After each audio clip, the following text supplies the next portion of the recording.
The Pound Perspective is back, ladies and gentlemen, with your boys, Nate Dogg and Red. How we doing, brother? It's been a minute. I'm good, man. I'm good. I'm ready to get back into it. Yeah. Hey, we've been having some scheduling issues, but hey, we found out we're gonna do it. We got this. We're gonna figure this thing out. Good news is we're only in week 8. Hey, look at that. Look at that. We got plenty of time. Which is honestly crazy. It is a little crazy. I mean, like I was talking to CDM on College Kings. If you haven't heard, we have a College Kings podcast about college football. Go to listen to that. I was talking to CDM about how it's already LSU Alabama this week in college football. I'm like, bro, the season's almost over in college football. NFL, we're halfway through the damn year. Basketball's on. Like, what the heck is going on? Hey, sports is crazy. The World Series is on right now. I'm actually need to switch to that real quick. Let's see. Let me give a little update here in this game. The Rangers can close it out tonight, which is wild. They've kind of, this one. I'm going to have to keep this one on for a second. We might have a little bit of breaking news on this podcast if the Rangers hold out on this 1-0 lead in the bottom of the 8th inning. This one's getting close to the end over here, but we're not talking, we're not baseball. We're not talking that. We don't know baseball. We're not going to try and spew some stuff. Talking another Texas team. Hey, hey, bounce back for the Cowboys. You got to love that against, your Rams as well. Told y'all they were trash. I told y'all. No, I'm holding on to that. Nah, they've actually looked better. But yeah, your Cowboys, they looked a little bit better. We had some big-time wins against some big-time teams as well with the Bengals handling the 49ers. We'll talk about that. The Ravens, are they the best team in the NFL? Reds Super Bowl pick? Is he the prophet? I'm starting to feel like that might be the case. And somehow, some way, in an alternate universe, it feels like the Broncos beat the Chiefs. What the hell is going on? Did the Chiefs make a mistake not making a move at the trade deadline? We'll talk about all of that as well as the segue in to the trade deadline. There was some massive news and massive moves made. With the NFL, it's different now. I mean, it's a buyers and sellers league now instead of, kind of the past where we really didn't see big-time moves. And, yeah, there wasn't this groundbreaking news. There wasn't an absolute superstar, but there was some stars moved. And it was from a team that we knew would be a seller with the Commanders moving on from Montez Sweat and Chase Young. But, of course, we'll get into that in a sec. Let's get right into the big news, obviously, when it comes to injuries. Kirk Cousins, Achilles down. Looks like he might be going out to L.A. to partner up with the one man himself, Aaron Rodgers, who's already taking dropbacks. What the hell is that? Dropbacks, passing the ball. He's a superhuman. What's your thoughts on Aaron Rodgers right now, man? Is he coming back? I mean, you can do a lot listening to, whales have sex every night. Hey, it's Dolphins. It's Dolphins. Or Dolphins, my bad. My bad. But I mean, no, bro, look, in all seriousness, whatever he's doing is working. Yeah. Like that is actually insane. Like, now again, I think some of that is a show. Like, I'm just saying, like, there's no way that dude plays this season. There's no way. Crazy, right? Wouldn't it be? If he does, then I think that would be the worst mistake in sports history. Dude, he's 39. Like, let's not get it twisted. This dude isn't 23. Yeah. If he goes out there and plays, I just don't see how he's not getting hurt again. But anyway. I mean, the biggest thing with Aaron is, like, it's not like Aaron's this guy that's just, Tom Brady that sits in the pocket and does nothing. Like, his best plays are on the move. It's not like he can just be a statue. That's not what Aaron Rodgers is. So, yeah, it'd be the most insane thing, and I do think it'd be dangerous. But, hey, man, I've never seen a guy tear his Achilles and do what he's doing, so it'd be crazy. I would love to witness it, but yeah, he's not the news of the day. Sadly, Kirk Cousins is the news of this week with him going down out for the season. He's definitely not making a comeback. He's already got the surgery done, but the Vikings said, we're not done with this season. We're not hanging it up. We're not letting Nick Mullins, the Southern Miss great legend himself, take over this team and drive us into the ground. We're gonna trade for it. Hey, look. Hey, hold on. Go ahead. No. You got this. You don't have something to say? Well, I'll add the Mullins point. All right. To the topic. Okay. All right. So yeah, Joshua Dobbs is traded. Arizona moves on from their starter to bring in their old starter. It looks like with Kirk Cousins. Jeez. Kyler Murray, a couple weeks. It looks like Clayton Tune's going to get the start, the rookie from Houston. But, yes, the Joshua Dobbs has been moved on along with a 2024 Joshua Dobbs and a 2024 conditional 7th-round pick to the Vikings for a 6th-round pick. That's a move, man. It's kind of a move that indicates that the Vikings are not out of this thing, and they're not hanging up this season. Maybe we get to see a Justin Jefferson sighting again. Please, for my fantasy, I am in desperation mode. I need you back. So, Red, tell me, you like this move for the Vikings? You like to see that they're not hanging up on the season? I mean, dude, honestly, I like this move for both sides. Yeah. I mean, I saw one thing on Twitter, and I completely agree. It said Josh Dobbs is just speed running through Ryan Fitzpatrick's career at this point. I mean, dude, shout out Josh Dobbs, man. Like, that dude is getting some opportunities here. And he played well in Arizona. We've talked about a little bit on the pod. There's been some bad quarterback play. Josh Dobbs, in my opinion, has not been a bottom 10 starter this year. I think he's been around average. And, I mean, for the Vikings, I mean, what I was going to say earlier is, I hate to say it, I think Mullins might have got a little bit of a chance, but he's hurt right now. Yeah. And it sucks. Didn't they just pull him off of IR? Yeah, it sucks that, if that injury maybe happens 2 weeks before and he goes into the game and has a good drive, you never know. But, that being said, I think Josh Dobbs, I mean, I don't think they're going to win that division anyway. But, if you told me in the next 8 games they went 4-4 with Josh Dobbs, I could easily see that. Yeah, I kind of agree with you, man. I mean, this is a good move. I like to see that the Vikings are not hanging up on the season. A team that's, I mean, they're kind of getting their groove back. All of a sudden, this team's rattling off some wins. It's 3 straight, I think, now for the Vikings, and look, Cam Akers has looked pretty decent. Yes, he has, and that's a thing they needed, was a legit running back. Alexander Mattison has had some moments, but he is not a legit running back, and Cam Akers is not a legit 1, but he's a hell of a 2 or 1A, on a 2-back in a 2-back system. He's really looked good. I completely agree, and that's kind of changed their offense, kind of give him that system again when they had Dalvin kind of cooking, could rely on the run game. So it feels like they're kind of getting that groove back. Addison's looking really good, and TJ Hawkinson is still. Oh my God, what a horrible play! Diamondbacks, you're so bad. This is Texans. The Rangers are going to win this game. Oh my goodness!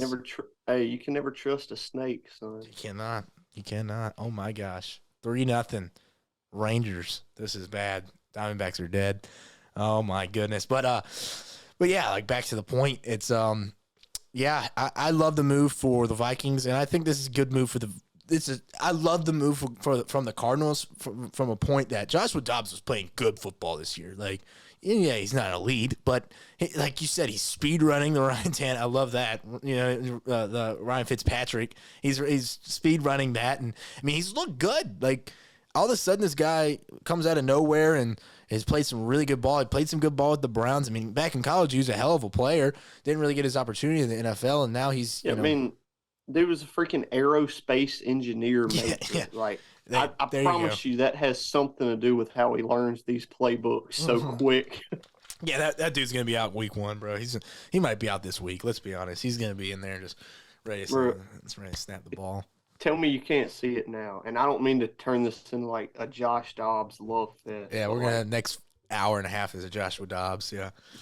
When he retires, that dude's either gonna become a crypto business guy who, has some second wind business, or he's gonna become a QB coach and be a Josh McCown within 2 years, have head coaching offers and crap. Okay. I can just see it coming. Yeah, he might own Silicon Valley while he is a quarterback coach. He might just do a little bit of both or something. He's over there coaching and inventing a new helmet at the same time. Yeah, that sounds like a good business move from Joshua Dobbs. But yeah, we won't stick on him for too long. I love the move. I like to see what the Vikings are doing here, and Cardinals give him a chance to kind of keep this career year going for him.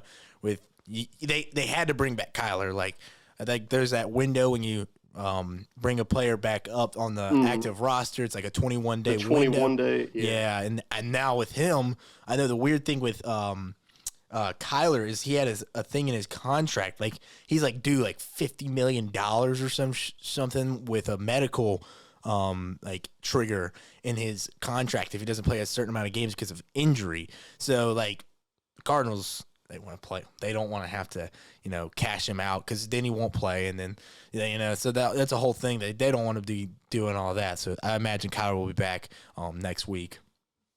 Yeah, which, I mean, hey, we can move on. Mm-hmm. A lot of teams, bro, if they don't want to do to play, you'll hear, oh, he got re-hurt. Yep.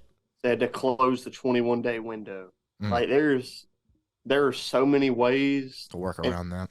Yeah. And it sucks, but there's so many ways that this team could just not pay him. Yeah. Oh, they could probably do a workaround. You're probably right. I mean, there's. I mean, it just sucks because it's like that really is just how it is. Like, if they don't want to pay him, like they'll figure out a way. Hey, the NFL, it's a business at the end of the day. That's and I'm going to add this one because I did not see this when we were talking about it earlier. This one was kind of a little big. Just give you a little context on this one. Rasul Douglas, cornerback from the Packers, gets traded to the Bills, who lost Travion White earlier in the year. That's hit their cornerback and secondary pretty bad. I know we didn't have this technically in there. Give me a quick little feelings on this. I mean, the Bills really desperately needed, oh my gosh, home run, 2-run shot. Oh, this is over. Rangers are going to win this World Series, bro. 5-0, breaking news. It's over. But, yeah, quick little thoughts, Red, on Rasul Douglas to the Bills. A good move for the Bills, don't you think? Yeah, I mean, I've always liked Rasul Douglas just because, I mean, I just like, for one, I remember the game. It's funny, we were talking about the Cardinals. I remember the game that Rasul Douglas kind of like came on the spot was when, you remember when AJ Green got confused in the end zone, and that was old Rasul Douglas that picked him off. But wow, damn, I've always liked that dude just because he's 6'3" and like 210. I just always like big corners. I like that. But but no, I think it works for the Bills. I mean, like you said, they lose White and you don't give up. They gave what, a third, and they got him and a sixth back? They gave up Rasul and a fifth for a third. Yep. Okay, so I mean, yeah, to me, you give up a third, you get him and a fifth. Like, he's only to me, that's a good stopgap for them, especially losing White. And I don't know his contract, but maybe you bring him back on like a good cornerback 2 deal for next year. Yeah, he's not a dude I want to give, cornerback 1 money to or anything. But I mean, he's a solid. He's definitely a starter in the league. Yeah, bro. He's making. Yeah, the Bills really got this one right. He's not even have $1 million cap hit for the Bills this year. Yeah, I'm pretty sure he was like undrafted or a 7th round pick or something. Yeah, he came from. Yeah, I saw this. Nassau Community College. Okay. That's interesting. I did not know where he went to college at, but yeah, he carries a $9 million cap hit into 2024 though. That's the last season of his 3-year deal, so you can maybe stretch it out or give him an extension if he balls. I like the move. I agree. This is kind of a. We got to put a Band-Aid on the bleeding, on the cut, and that feels like what's really going on with the Bills is that secondary situation. And I agree. I like Rasul Douglas. Kind of the Packers are it's an interesting move from them to kind of move on from a guy that wasn't making crazy money, but yeah, I think this is more about the Bills than the Packers. Obviously, the Packers are not looking good right now, and they're a team that was kind of a seller at that trade deadline. So yeah, gotta say that's a good move from the Bills. Let's go to another move that really shocking. I don't know. Some people may have considered a shock. I didn't expect this move, especially where this guy goes. the New York Giants traded their star defensive lineman, Leonard Williams. He's had a hell of a time with the Giants. Before that, he was a baller, and people didn't love him getting traded to the Giants back then, and then kind of signing there. But now he is a Seattle Seahawk after the trade that went through. The Seahawks sent a 2024 second-round pick and a 2025 fifth-round selection to the Giants for Leonard Williams. And expectations, the Giants are taking on all or most of the $10 million owed to Williams. So cheap for the Seahawks here. He will be a free agent this year. So it's literally an expiring contract for the Seahawks, a team that is playing some good football, man. Good football. So hey, what's your feeling on this? Do you like the move for the Seahawks? Man, they definitely needed some. Like, this is definitely the type of player that, like, they needed to add. I mean, for one, I still like Tyree Wilson. Yeah. Hasn't really done much a whole lot, which it is hard. Rookie defensive linemen are kind of like that. Like, it may take them a minute to click. Mm-hmm. I mean, look at a dude like Alex Highsmith. Yeah. I know that's a different position, but, like, sometimes it does take a minute to click. So I'm not saying, like, he's a bust or anything, but, like, you know, they're competing now. So they needed a dude like Leonard Williams. But, man, I guess if you know, okay, we have a contract in place that, like, we're confident he's going to say yes to this. But, like, if you're giving up a second for that guy and he's gone at the end of this year, that is a huge mistake, in my opinion. Yeah. Especially with him being, I think he's 29. So yeah, he's not. He's a little. Yeah. He's a bit of an older dude, 29, so it's like, you know, he's definitely worth it in terms of production, but in terms of value, like, I don't know. I just don't know. Like, is Leonard Williams a dude that you would give up a second-round pick for and then a couple weeks later make a top 5 highest-paid D lineman in the league? Like, yeah, I would give him that contract if he was still on the Giants, but I wouldn't give up something and give him that contract. That's just a little much. If he was 24, 23, then maybe. But yeah, I mean, that is kind of crazy. I kind of agree. I get where you're coming from with that because, which, you know, at the same time, Pete Carroll doesn't have. I think this is probably his last year, if I'm being honest. So, like, interesting. Okay.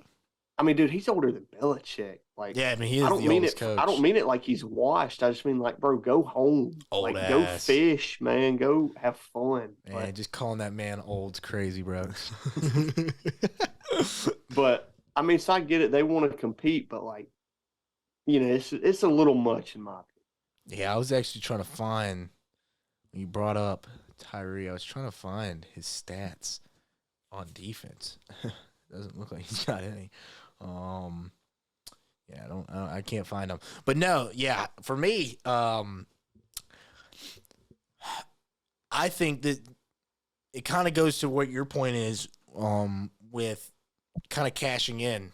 You know, the Seahawks, you know, you give up a second-round pick for a guy on an expiring contract that might just dip out. You know, who's to say he doesn't dip out and go to a Chiefs or a 49ers and is a defensive. Imagine him and Chris Jones together. I mean, that's the possibilities.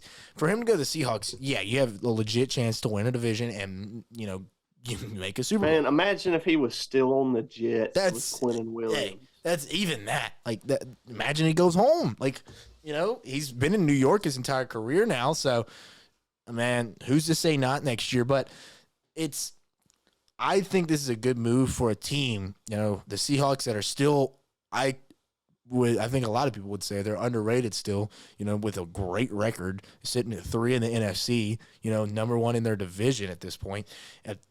In a division no one thought they would be leading in at any point.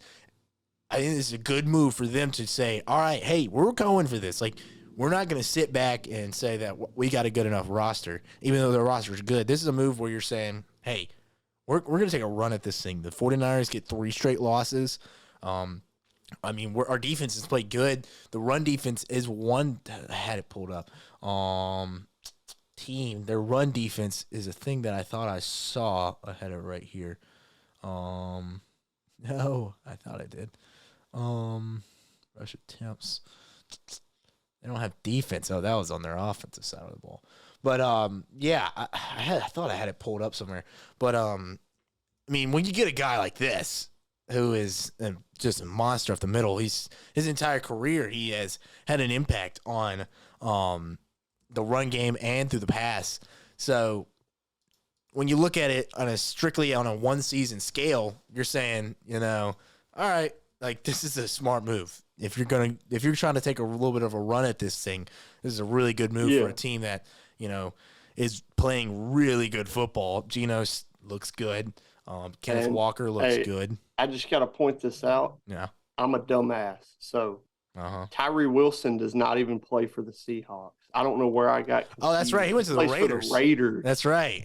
Which he still has not really been doing good. Yeah, well, no one is with the Raiders. I don't know why, dude. I think I thought of our mock draft. That's exactly what I thought of. Where I picked the Seahawks to take him. Yeah, they got Devin Witherspoon. For some reason, I thought they got him and Devin. Yeah, that's my bad.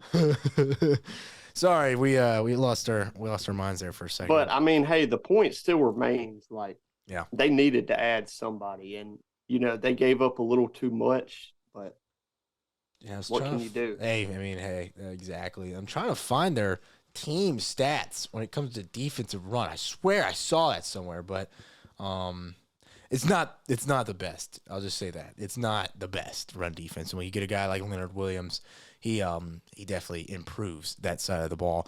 So yeah, good move. I like to see the Seahawks, as a buyer at the trade deadline instead of being a team that just sits back and says they got a good enough roster. Still, the 49ers are still in that division, and they're going to be coming in hungry after getting a guy. 49ers land a guy. The guy that was drafted over two quarterbacks, and maybe the Commanders saying, why did we not draft Tua and Herbert? Why didn't we do this? Hindsight's always 20/20, but you now trade your number one pick from that draft to the San Francisco 49ers for a third-round pick. Interesting enough. Oh, that's it. Rangers are the World Series champions. Breaking news. Woo. World Series champions. You got to love to see that as a breaking news on the Pound perspective this week. Obviously, you will know by the time this drops. But, yeah, man, Chase Young, I'll start us off on this one as a third-round pick. That's, first of all, crazy. That's your return for a guy like that. But, I mean, he hasn't been a guy that's, blown the doors off the place. I'm not going to take what you texted me about it, some things that may have led to his exit and, maybe devaluing him in a certain way. But, yeah, I mean, the production-wise, he's still a top 5. I think it was in pressures. He's still a top 5 player in pressures when it comes to defensive end. He's still a guy that makes plays, And when you are the 2 now, that's a big thing. Yeah, Montez Sweat was on the other side with him in Commanders, so it's not like he's had another guy, no people beside him. He's had a person to help him bring a rush. That Commanders defensive line is elite before they made all these moves. But now you go to one of the best defensive lines in the entire league, a defensive line that has actually shown some holes in the past few weeks. So when you ask, is this just a piece to add to an amazing roster? I believe this was a move that the 49ers had to make. A move after 3 weeks, the defense is starting to kind of waver a little bit. And then when this defense is not playing an elite level, you have to force player to make a lot more throws, and that's what leads to situations where he makes mistakes. I still am a Brock Purdy believer, but this defense is this team. That's how they're going to win the Super Bowl if that's the team that wins it. They got to win because of their defense, not because Brock Purdy is Patrick Mahomes. That's just not realistic. Or Jalen Hurts. It's just not realistic. I believe this was a move where the 49ers sat down and said, we gotta make a move. Like, we got to get another guy on this defensive line to kind of bring a pressure as well as play that defensive run. And Allstate. Sorry, damn it. I'm going to have to cut that out. All right. But that scared me so bad. It scared me. I was like, what? Yeah, sorry. Allstate out here tripping. But yeah, that's all I had to really say. A good move for the San Francisco 49ers to kind of, hey, got to respond after 3 losses, and the Commanders are sellers. They are sold on the season. Ron Rivera is a bum. Get him out of there. Eric Bieniemy is the next head coach of the Commanders. Red, what you got? Hey, bro, like you said, we talked about it a little bit. I think, I just saw on Twitter that apparently a bunch of GMs have said that they heard the reason that the Commanders were, wanting to give up on Chase Young was he's just not a very disciplined player. Mm. He would kind of give up his assignment a lot to try to make a splash play. Mm. You're the third guy on the line like he probably is now. Mm. That may be all they use him for. Hey, man, get in there in third down, go make a splash play. They even, look, people aren't even talking about the fact they also have Randy Gregory. Great, yeah. People just forgot about Picked that. him up off waivers, bro, or free agency. Like, all right. And, him as a 2 or 3, maybe not. But if Randy Gregory's your fourth guy rushing the passer and Chase Young is your third, like, jeez. There's really not an excuse. So, I'm with you. Like, I feel like the 49ers kind of had to do something. And, I mean, this is the type of trade that I feel like fits them. They didn't need to give up a second-round pick. A third-round pick for them, still going to be a top 100 pick, but it's not like they were going to have a top 10 pick. So, yeah. You know what I mean? To me, it's worth it if Chase Young is even not even the guy that they thought he would be coming out. If he can be a 7-sack a year dude and just create mayhem, like that's all they're, in my opinion, that's all they should use him for. Yeah, I mean, literally, like he comes in and we got 9 more games in the season technically for the 49ers. He gets you 2.5, 3 sacks and just solid depth and I mean, next year he may be your second rusher going into the season. Yeah. I mean, he's also on that expiring contract. They didn't pick up his 5th-year option, the Commanders, so he's gone. He's good. He's a free agent. So there's another situation. Do you extend the guy that hasn't really proved it? You gotta make him improve it before you sign an extension. I know there's a deadline or whatever. So when it comes to those, but interesting move. I do like the move for the 49ers and for the Commanders, who also got rid of Montez Sweat. We'll get this one done quick, but this is a weird move. The Bears of all teams, a team that people thought may be a seller, ends up being a buyer. That's interesting. And they make the move to get Montez Sweat for a 2nd-round pick, a higher draft pick than Chase Young, the guy that was a 1st-round pick. Montez Sweat is no slouch. That dude is an elite pass rusher. So, Red, what's your thoughts on this move? Are you shocked by the Bears, making this move to get a legit defensive end over there, that defense for Chicago? So, man, I like it a lot just because Montez Sweat is legit, But at the same time, man, like if you're the Bears, I just don't get given up all these picks, man. Like, I know they basically have admitted to it, but you give up a 2nd-round pick last year for Chase Claypool, that might be like one of the worst trades in the past 20 years, if I'm being honest. So bad. Just so bad. But this one isn't nearly that bad. And look, I like Montez Sweat a lot, but I don't know, man. Is he the Bears' 2nd-round pick is going to be basically a 1st-round pick. It's going to be 34, 35, 36, somewhere in that range. And I like Montez Sweat, but the dude's 28, 29 years old, he can be a number 1, but I don't know. I guess from a culture standpoint, I get it, but to me, it just kind of, plus they're going to have to pay him after the season, right? I think so. I'm pretty sure they're going to have to sign him to a new I could be wrong on that, but bro, ProTrack needs to fix their dang. They need to fix their information, bro. They still got this team as the Washington Red somethings. I'm not going to say it. Obviously, that's offensive. We don't want to get canceled or nothing. But yeah, technically they 2023 dead cap hit. Yep.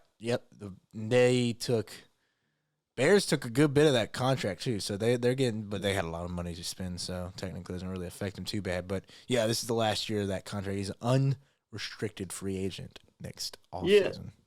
So that's another thing is like, do you think a dude like him wants to? I mean, he's been on the Commanders his whole life, That's man. the Like, thing, though. do you Apparently, the think he Commanders didn't wants want to pay to? him. So if the Bears are like, "Hey, we're going to give you this fat contract," maybe. I mean, yeah, but I don't know. Like, You'd have to pay you're him gonna have big to give money. up a second, and you're probably gonna have to give him like a bigger contract than any other team would be willing to. One hundred I'm percent. not saying he's not worth it, but at this point, the dude's gonna be 29 next season. Like, Jeez, that's he may be crazy. more of a 1B. You know what I mean? He'll be 28, so he's only 27. Okay. That's not I as mean, bad. he may be more of like a 1B, and not that that's bad, but like, I wouldn't give up a second round pick for a 1B pass rusher, not because to me, you still have to go get a guy in the draft. Yes. There's just no other, they don't have anybody else. Like, if Montez Sweat is your only guy, then he's still not going to get that many sacks or pressures because that's not where he's at his best if he's the only guy. Mm-mm. Yeah, he's So they better. need at least another, they need at least one top 100 pick, in my opinion, on just a rusher, just an edge guy, Yeah, because they've imagine got to get somebody else in there. what they'll have. They'll have the Carolina pick and their pick, so they'll have two top 10 without a doubt picks. You go out there and get a Jared Verse from Florida State. That wouldn't be a bad move. You know, a good defensive end from Florida State. He's probably number one in the draft boards.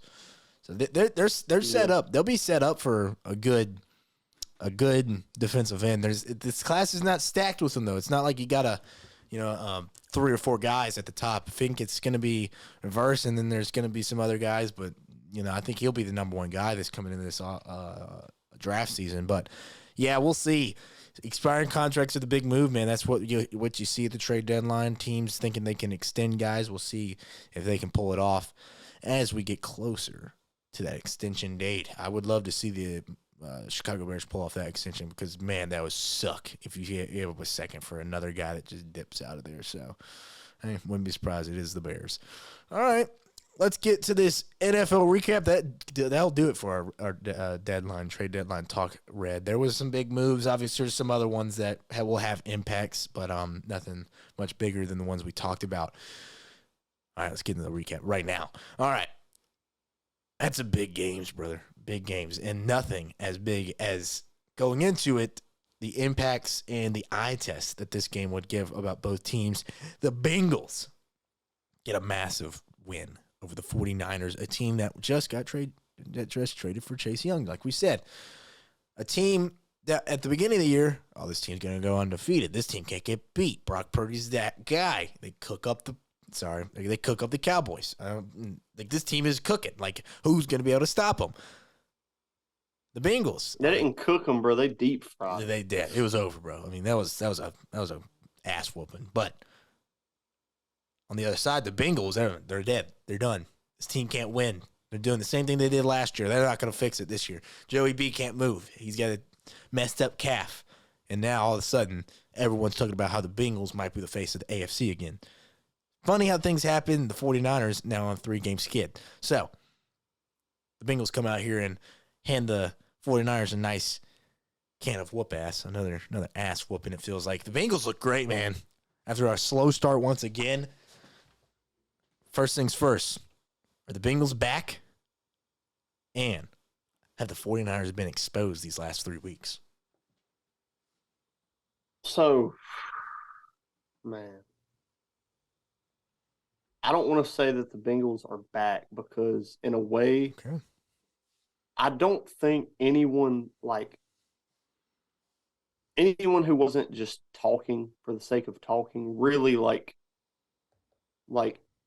I'm not the biggest Bengals fan, but like no one who watches football and like I don't think anyone specifically like wrote them off. You know what I mean? Like I don't think anyone through the first couple weeks, at least someone who watches football is like, okay, the Bengals are 1-2, they're done for the year. Now, that being said, like there were some legit concerns. Like they've only gone over 300 yards of total offense twice this year, and one of them was last week where they had 400 yards. Before that, they'd gone over 300 yards once, and it's like Jamar Chase said, man, he's always effing open. So just get him the ball. So I think there were some legit small concerns, but it was more just like felt like a chemistry thing. It never felt like this team isn't as good. It just felt like, when are they going to put this together? Mm. And at the same time, I don't think one game against the 49ers should be like, oh, the Bengals are the number 1 seed in the NFL or the number 2. Like Colin Cowherd had them at number, I think, 3 in his top 5. That's insane to me, man. They're still 4-3. Like, yeah, they had a really good game. The offense was clicking. Like, that was probably one of the best offensive performances all season. But at the end of the day, man, they're still 4-3 and in not an easy division. So, I think they are back, but I guess to me, their floor, in my opinion, is not as high as people make it out to be. Like, in my opinion, their floor is 6th or 7th seed, whereas a lot of people think, oh, as long as Joey B and Jamar Chase are healthy, they're going to be top 3 team in the AFC and compete for the Super Bowl every year. I don't think that's necessarily true, but I do think that they're still like a legit contender and will be. Now, real quick on the 49ers, we just said they needed to make a move, and I think you saw it more on defense. To me, the offense has not been stuttering that bad. Yeah. Like, honestly, like, Purdy's getting too much hate, in my opinion, man. And you can tell me if I'm wrong about this or not. To me, it feels like everybody who thought from the beginning that Brock Purdy was a system quarterback, because he definitely – you can be a system quarterback and be talented. Yeah. Both things can be true. Look at Tom Brady. Yeah. But it felt like, to me, people were saying it more on the lines of, they assumed right when Brock Purdy's ascent kind of started, oh, this dude's just a system quarterback. So they just ignore these, 18 or so starts, 19 starts, whatever, where he's got 1 loss at home. Yep. And just looks freaking incredible. They just ignore that and wait for him to have 2 bad games. And they're like, yep, see, I showed you. Bum.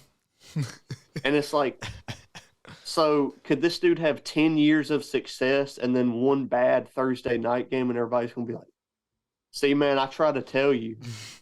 It's like, at what point do you just admit, hey, this dude is good, he just had a bad game? Yeah. And I feel like we're both kind of on the same with Purdy. I don't think Purdy is a top 10 guy in the league. Yeah. But he plays like it sometimes. Yes. I think he's definitely in the top half of the league. Like, he's definitely a top 16 quarterback, in my opinion.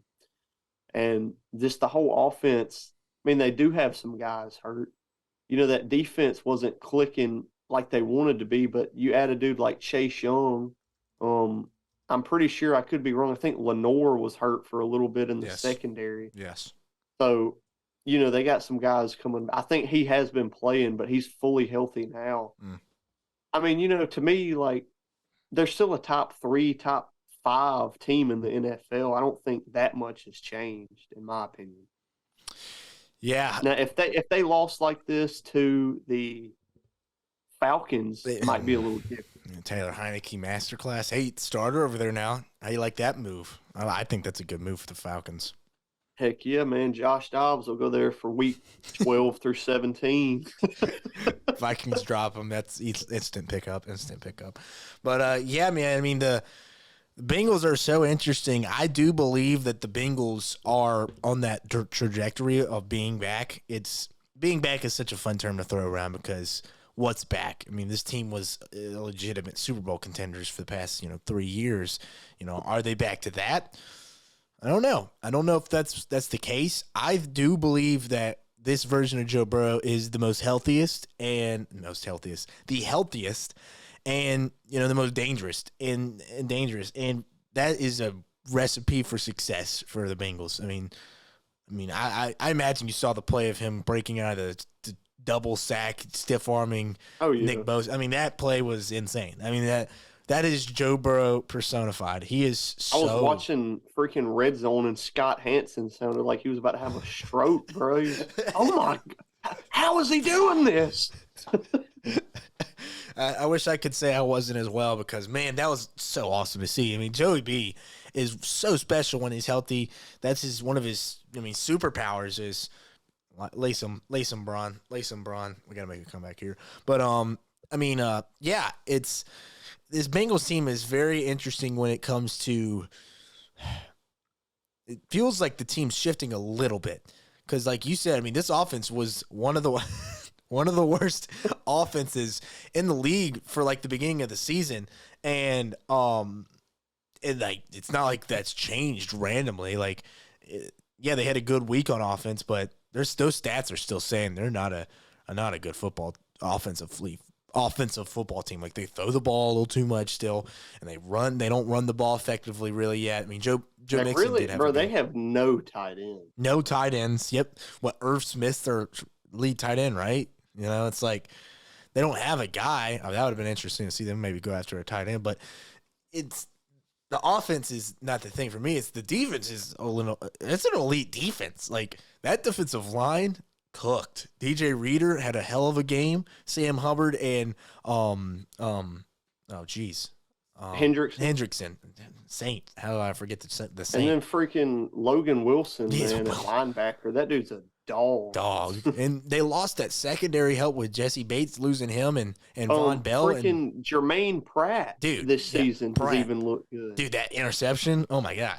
Like, come on. And what they had lost in the secondary is surprising to see this defense playing better, than they have in the past. And that's the biggest thing for me is like, all right, if this team can get a defense and the offense turns it around, then I will tell you the Bengals are back and maybe better than ever. But I got to see it more consistently. This team they love to, rattle off a couple wins and play like dog water against, the freaking, hey, we're pooping on the Falcons like they're playing on the Falcons. So I love this Falcons hate. This is a good moment in my history here. But when it comes to the 49ers, this is a very interesting, fun stat that I like to kind of pull up here. Brock Purdy has now officially played an entire season of NFL football. 17 games. Everybody needs to chill the hell out. And he's had what, like 10 bad quarters? It's like we gotta chill with this guy. It's career. Let's see, what's his career? So if this was a full season as a rookie, full season of football, this is what he would have done. 3,400 passing yards, 25 tuds, 9 interceptions. Only sacked 25 times and 6 fumbles. See, no, 2 fumbles lost. Sorry. Like, those are elite rookie stats. People need to stop acting like this guy's been in the league for freaking 10 years. Like, this guy is still just became a non-rookie when it comes to games played. Like, God, everybody needs to just chill out with this guy. Yeah, he's thrown more picks than he did last season in less games. I understand, but it's different now. Everything's a little different now. He threw 13 touchdowns to 4 interceptions last year. He actually had played. He's going on his 9th game now, not this week, but next week. So he's only played 8 games this year. So 13 touchdowns to 14 interceptions in 9 games played last year. And this year is 12 touchdowns to 5 interceptions. So he has thrown more interceptions and less touchdowns, but it's been 8 games. It's like, you know who else has thrown more picks than they did last year? Jalen Hurts. Patrick Mahomes. It's like these guys, it's a part of football. And I get it. It's easy to go after the guy that everyone was trying to put on this pedestal as an MVP candidate. You even hit the brakes when I was bringing that up, and respectfully so. But it's the 49ers will be fine. The 49ers will be fine. This team's not even close to dead. They made a move at the deadline to kind of stay afloat when it comes to the defense. Stay afloat. That's a hell of a term to use for this defense. But, to add to it, an elite defense that's kind of had some struggles. But 49ers, they'll be fine. Have they been exposed? Yeah, there's ways to beat this team, to out-physical a team that's out-physicals everybody, and you got to be able to put points on the board on a good defense. You got to be able to put points on the board, force Brock Purdy to try and win a game. He's done it before, but he hasn't done it a lot. That's where he makes his mistakes. That's how you have to beat this team. But That's a lot easier said than done. I don't think they're exposed by any means. Adding Chase Young just adds more fuel to that fire that they have on defense. So we'll see what happens with the 49ers. I do think the Bengals are well on their way, but got to see a little bit of consistency from that team. All right, Red, let's go to your Cowboys out there. What a win for the Big Blue Dallas Cowboys. Beat down on the Rams, 23-point win. Wow.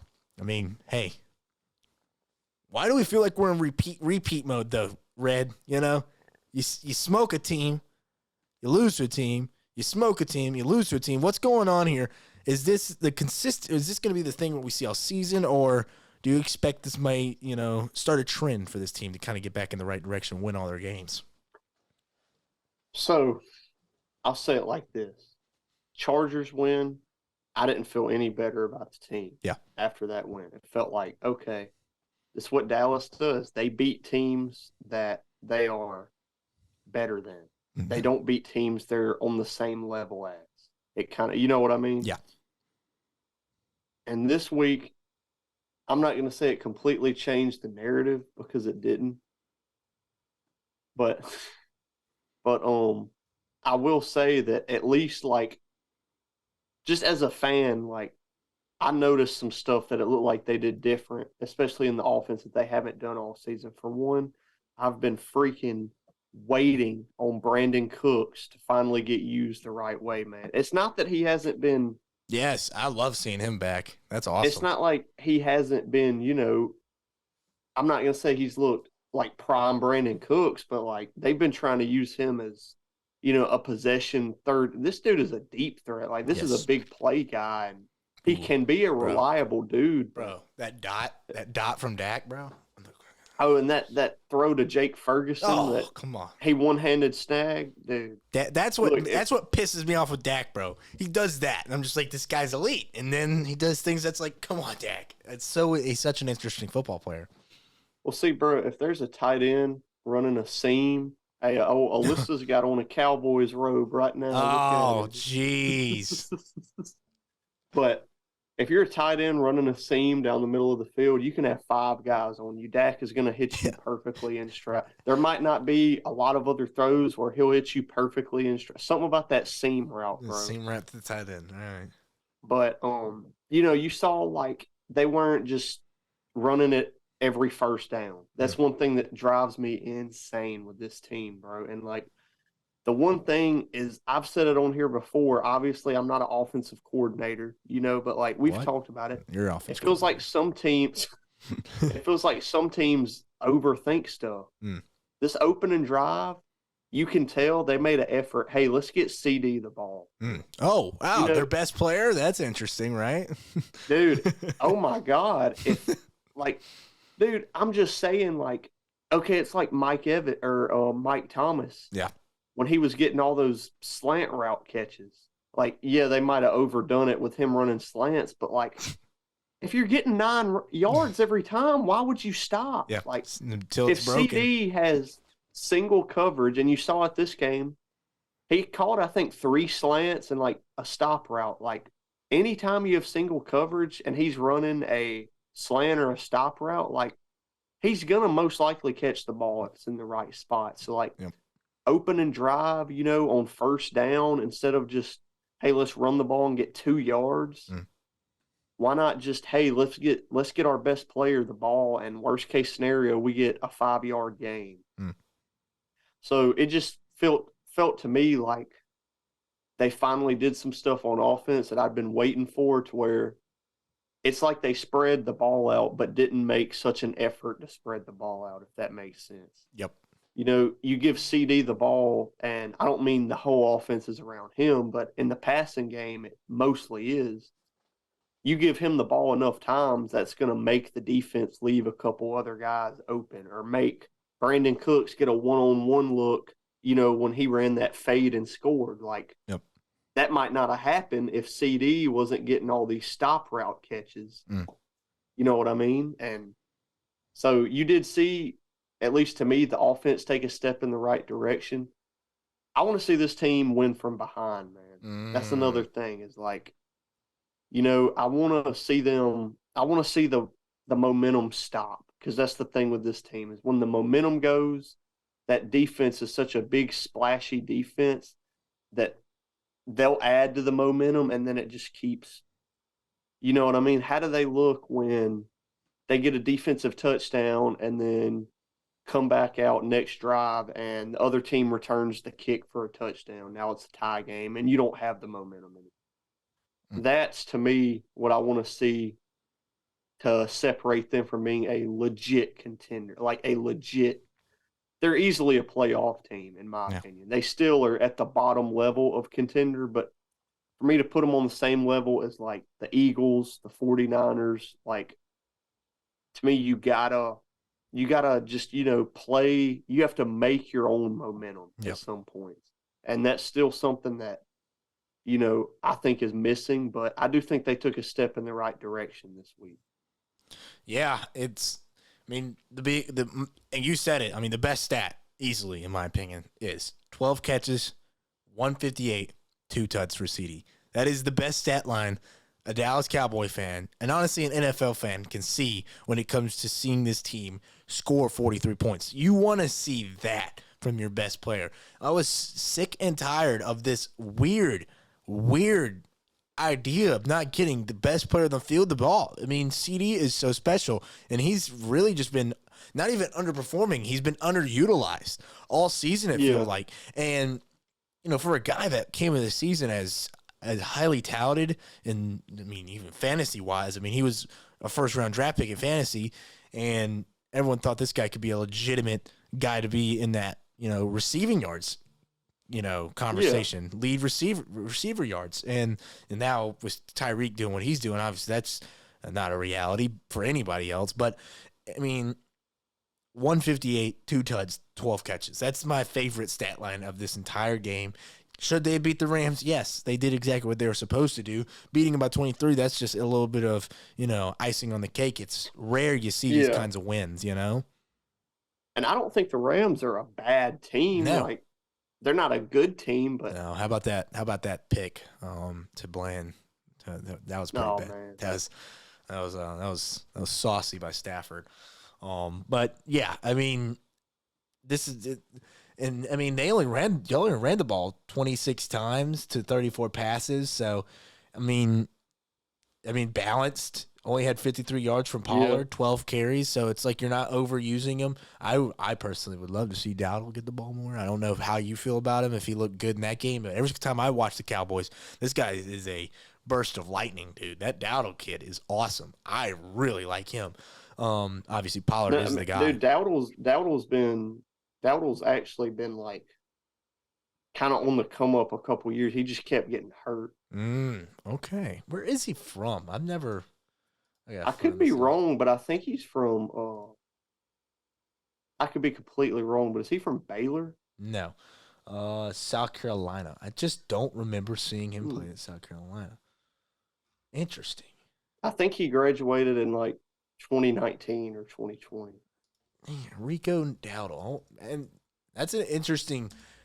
I never thought I gotta see this. Let's see. But dude, Dowdle, I mean, and I love Pollard. I still think Pollard is the number one running back, but he's not a dude you want to just, like we were saying, it's not necessarily even the running back. Sometimes it's just, why run the ball on first down every time and get 2 yards? Yeah. Like, you got a dude like CD, like, get 6 yards right then, every time.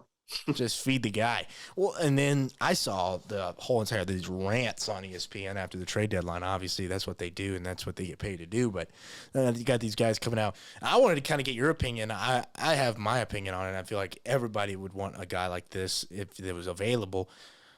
What were your feelings about these Derrick Henry trade rumors, and would you like to see him on your team?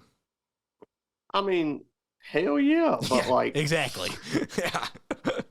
But, like, would I want to give up a second-round pick on a 1-year rental for Derrick Henry? If I was the Eagles right now, maybe. Which they don't need it, but you know what I mean? If I'm a team like that, then maybe. But, like, I don't know. To me, it's like even basically, I'm agreeing with you. Like, yes, of course, I would love to have Yeah. Derrick Henry, but like, I would love to get Derrick Henry for the price of nothing. Like, Yeah. I mean, I hate to say that, but like, I would love Derrick Henry to demand a release and then ask to go to the Cowboys. Wave me. I don't, Wave me. I don't want to give up because for one, you already traded a pick for Gilmore. You already Yep. traded a fourth for Trey Lance. Like, I don't really want to. Give up all I just your wouldn't picks. really want them to give up too much more now. Yeah. If it was like you give up a second and you get Derrick Henry and fifth or a fourth back, Now we're talking. maybe. Now we're talking. Maybe. Yeah, but rumors were they wanted a I first. I was like, there's no way he gets traded for that. That's the thing too, is I don't think they were really gonna trade him. Like, yeah, I think they were like listening. If like someone was like, "We'll give you this," we'll give you like if someone offered some craziness, maybe they'd have been like, "All right." I bet I can't imagine especially anyone dude, offered after a that first. Will Levis game, Oh, they weren't gonna trade him. And Will, that dude. Hey, I think that's a good transition for us here. Whew. Hey, yeah, you know what? Let's get into it, bro. Whew. Will, look, I'm not saying that I was right because it's still so early. None of us called him as the number one, but in terms of a comp, I think the Stafford comp fits, man. Dude, that dude was looking like Stafford out there. He's ripping it, dude. He literally like a flick of the wrist. On that one to Akine, that one like post route he threw, dude, unreal. And he just on the ground. I mean, how he looked in that game, man. I mean,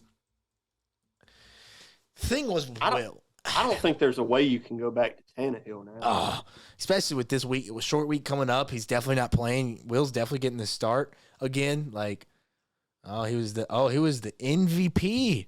I didn't realize he was the Nickelodeon most valuable player, bro. Hey, following in Trubisky's footsteps. Yeah, that is high status. All right. I was about to say they've got to have some. Oh, here's the play. Here's the play. All right, we're gonna watch this play real quick. Yeah, we're watching this one. All right. Pulling it up. But right. Bro, when he right here. I'm pretty sure back foot. Yeah, that's what I mean. That just flick of the wrist to Akine, bro. Like, come on. Look at him on the ground. Oh, come on. I mean, come on, man. That's insane. That's insane right there. I mean, he had another bomb to what? This one is, I think. To Hopkins. And this one again right here. Right here. Boom. Bro, look up real quick, look up D-Hop's stats for that game. I'm pretty sure he had, I think it was 4 catches, 128 yards, and 3 touchdowns. Yeah, all 3 of his touchdowns this year came from Will Levis. You don't think if he gets a say and a little bit of the offense, he's not going to be like, yeah, keep this dude in here. Dude, that is some Randy Moss numbers, bro. 4 catches, 128, 3 touchdowns. Come on, bro. Come on. That'll do it. That'll do it right there. That's 40 yards a catch. What the hell? I love that. That's what? No, wait, 30 yards. Sorry, my math went bad. But, I mean, come on. I mean, that was awesome to see. Will Levis really showed what he was capable of. 238 through 4 tuds. Oh, my gosh. Like, I mean, like you said, it's hard to think a rookie could come in and do that. It seems like these rookies are just kind of starting to come in and do their thing. You know, I know Bryce has had his kind of struggles, but when even the Saints, when they played him, he had like 3 or 4 or 5 throws. I was like, yep, this guy's going to be an NFL player. Like, he's going to be fine. Like, he will be fine. Yeah, he's got some growing to do, but there was like a couple throws where you're like, that's the Bryce Young from college. CJ Stroud, that entire game, he was just like, oh my God, this guy's already an NFL, almost elite quarterback, you know? And then when you see Will Levis do this, you make ridiculously, that throw to Akine, that is elite. The arc on that ball, just to drop it in a bread basket, man. Those are the plays that, Aaron Rodgers talked about it on Pat McAfee yesterday. Like that throw is hard. You could, almost all the quarterbacks in the NFL can throw over the middle, you know. Can you throw on the outside the numbers, and can you make those kinds of back foot, flick of the wrist throws? That's unreal arm talent. And like you said, I mean, it's like Stafford, 2.0 kind of.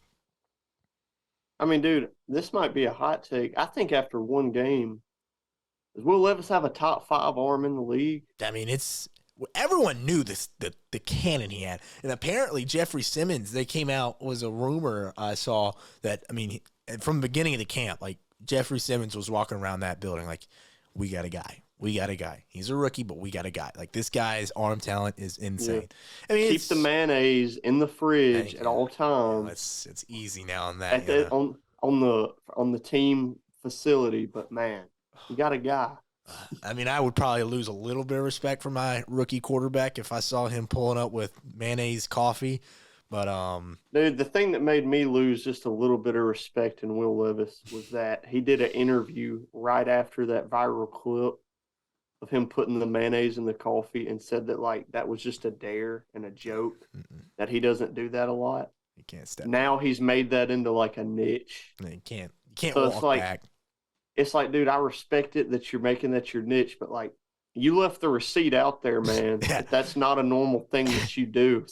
Yeah, you got to either own it or you got to retract the statement, brother. And yeah, hey, that's a statement it's hard to retract to. I mean, no one's gonna forget you as mayonnaise boy.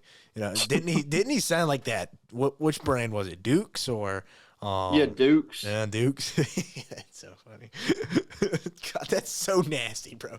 Have him in Daisy Dukes, a wife beater, and just mayonnaise. Yeah, mayonnaise. Just a big glob of it and some coffee. I mean, that's just that is disgusting, bro. I mean, I love coffee, and I really like mayonnaise. There's never been a moment right there. I mean, there's never been a moment in my life where I said, this sounds like a good combination right here. Yep. I bet Carson would really like that. Carson deathly afraid of mayonnaise. So, yeah, I mean, back to it. I mean, he was insane. There's not much more to say, and I'm really excited to see him. We're gonna obviously talk about it later against this really good defense of the Steelers.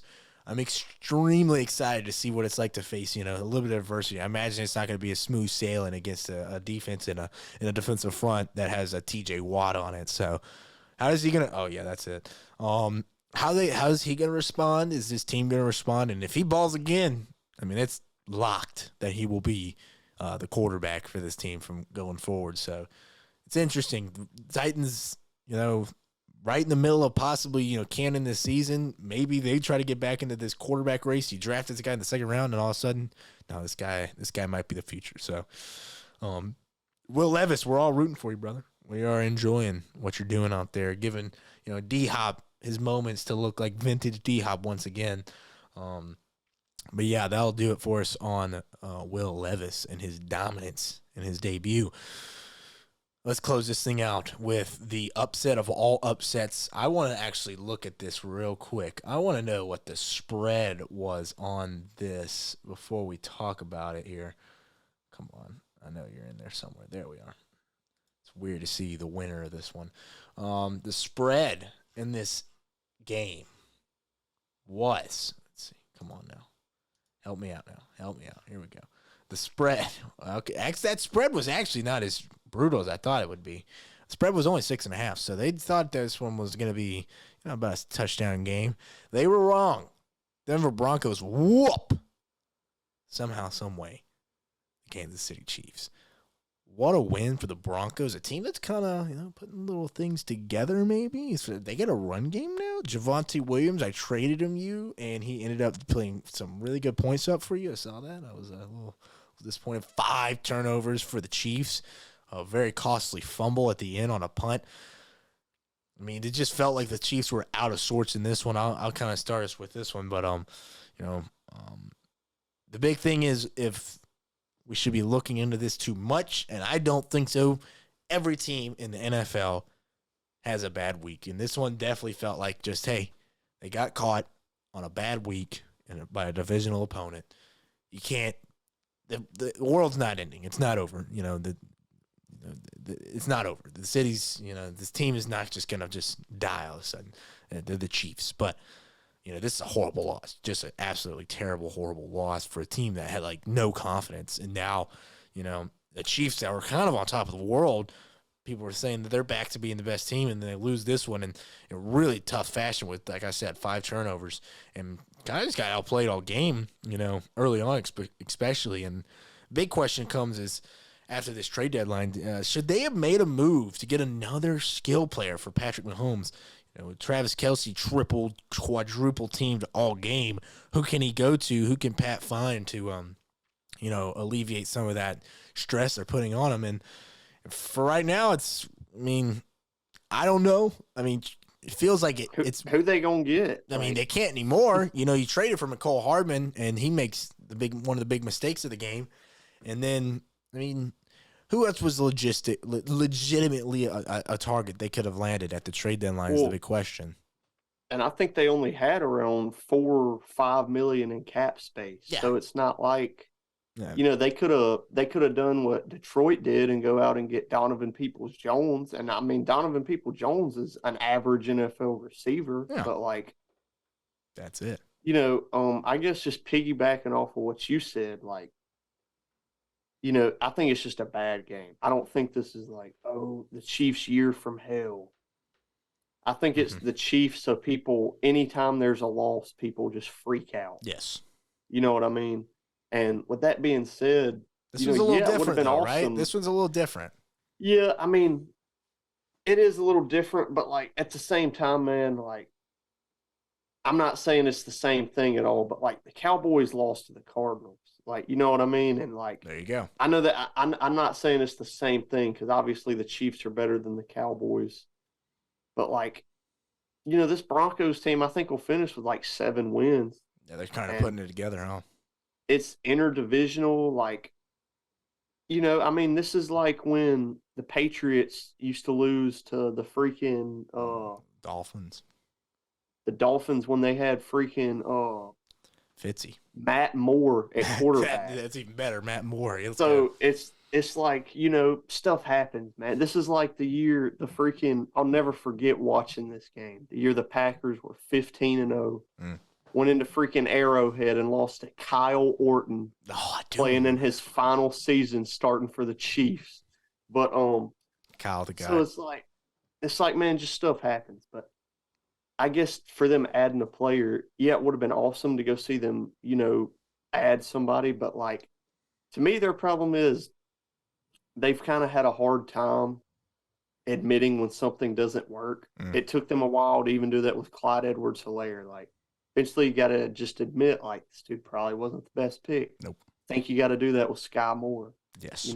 I don't think Sky Moore is, at most, he's an average receiver. Yeah. I think, give the ball to Kelce. Give the ball to Mecole Hardman, since he's been there at least before.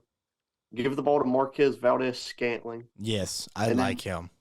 And then the number 1 receiver needs to be Rashee Rice. Dude, he's good. That dude has been balling. He's good. He's good. And then you got a dude like Tony. Justin Watson. And Tony's That's still there. That's another decent receiver.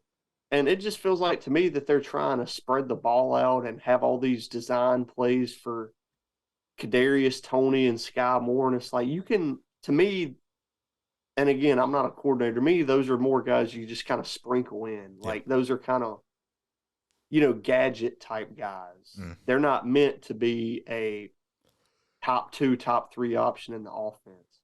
So to me, it's like we said earlier, a couple weeks ago, I think just the style of how the Chiefs win might be different.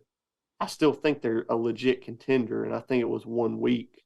But I just don't think that they're the type of team that's going to put up 50 points every week like they used to be.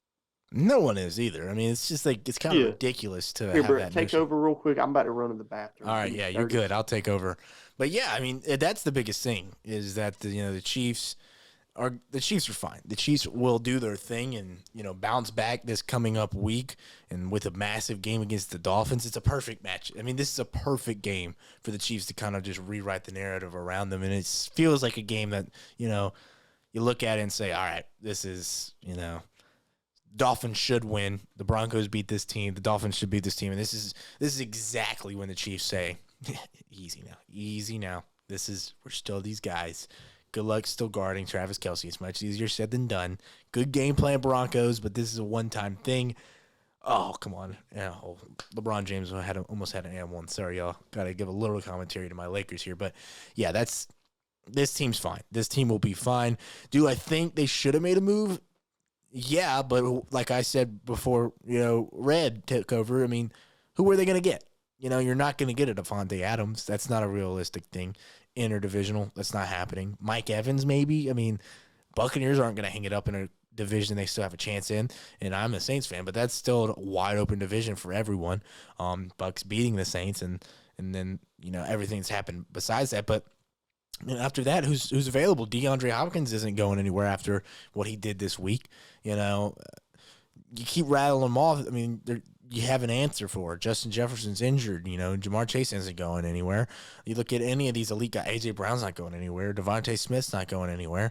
Mike Thomas and Chris Olave is not going anywhere. You look around the entire league. I mean, Brandon Ayuk's not going anywhere. I mean, these there's no one. No one's got. There's not a team that's out here that's just, all right, we got an available receiver or something. So, yeah, these skill players and stuff, maybe a running back. I mean, Jonathan Taylor's back, but he seems like he's a cold again. He looked good against the Saints, but when it comes to skill players, I mean, what else was the Chiefs going to get? This isn't a midseason move that they could have made to to handle their problems when it comes to maybe a lack of skill players.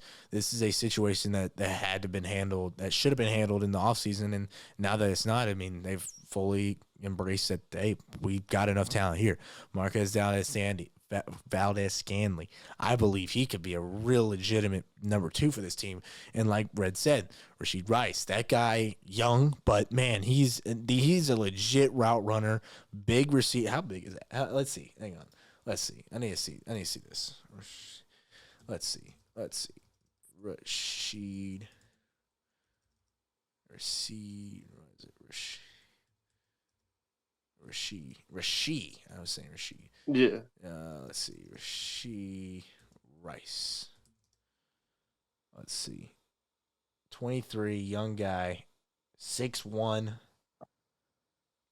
Didn't he put on some weight? Nah, I mean, 204, 6'1". That's not bad. Yeah.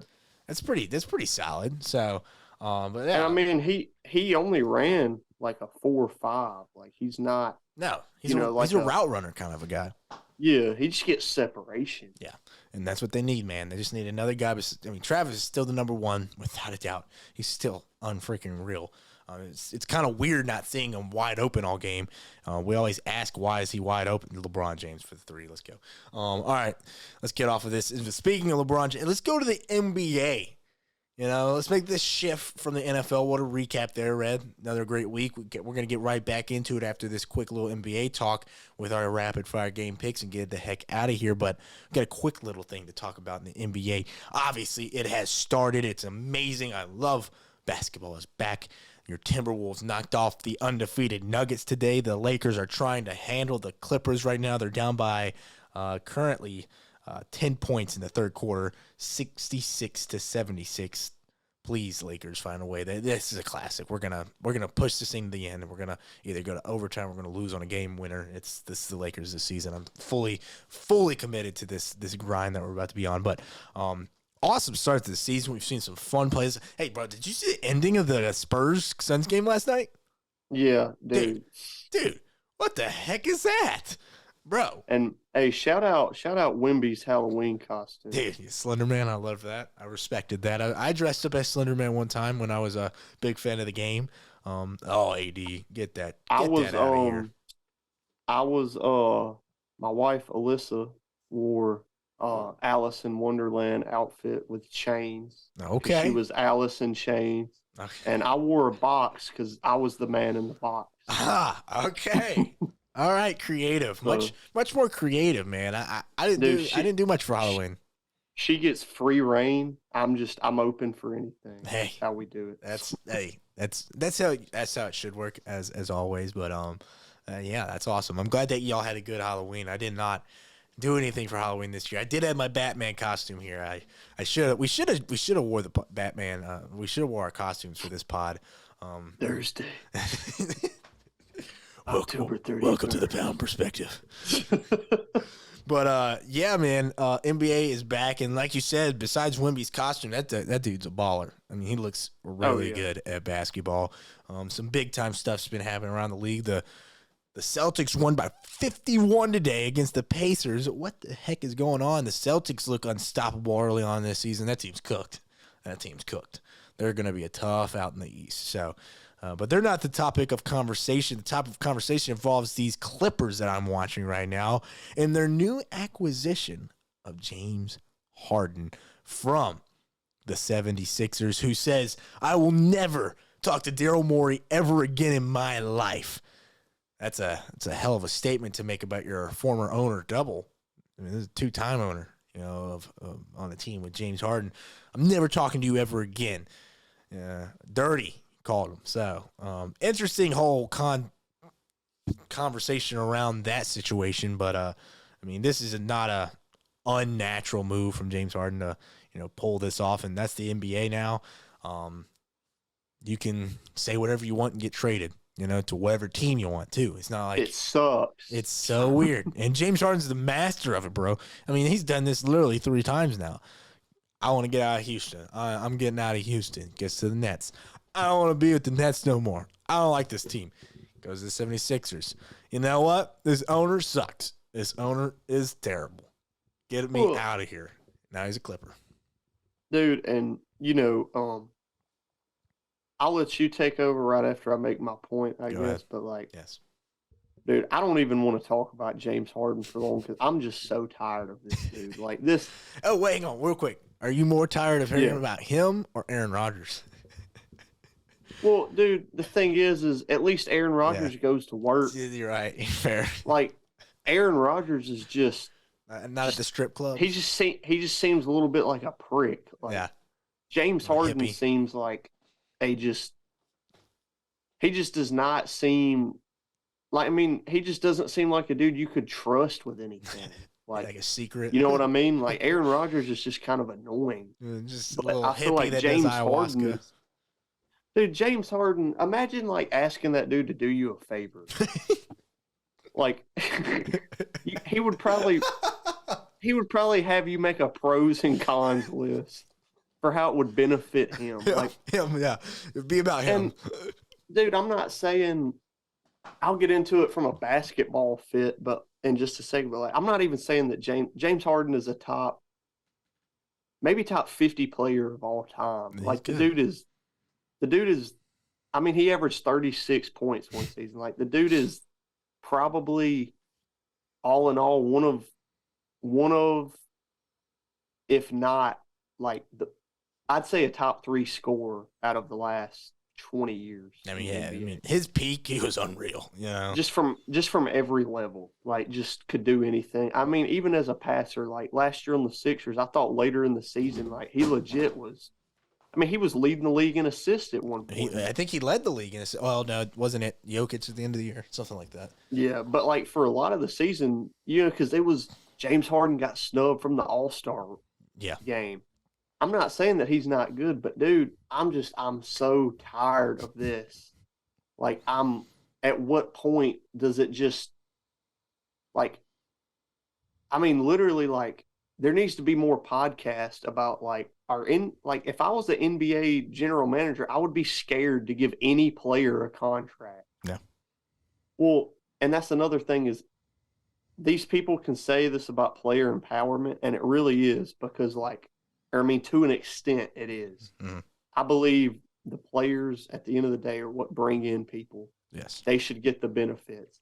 But also, no one would give a damn if this was, I'm trying to think, this was Austin Rivers. Yeah, fair. If this was even, I don't know, Mike Conley, nobody would care. No.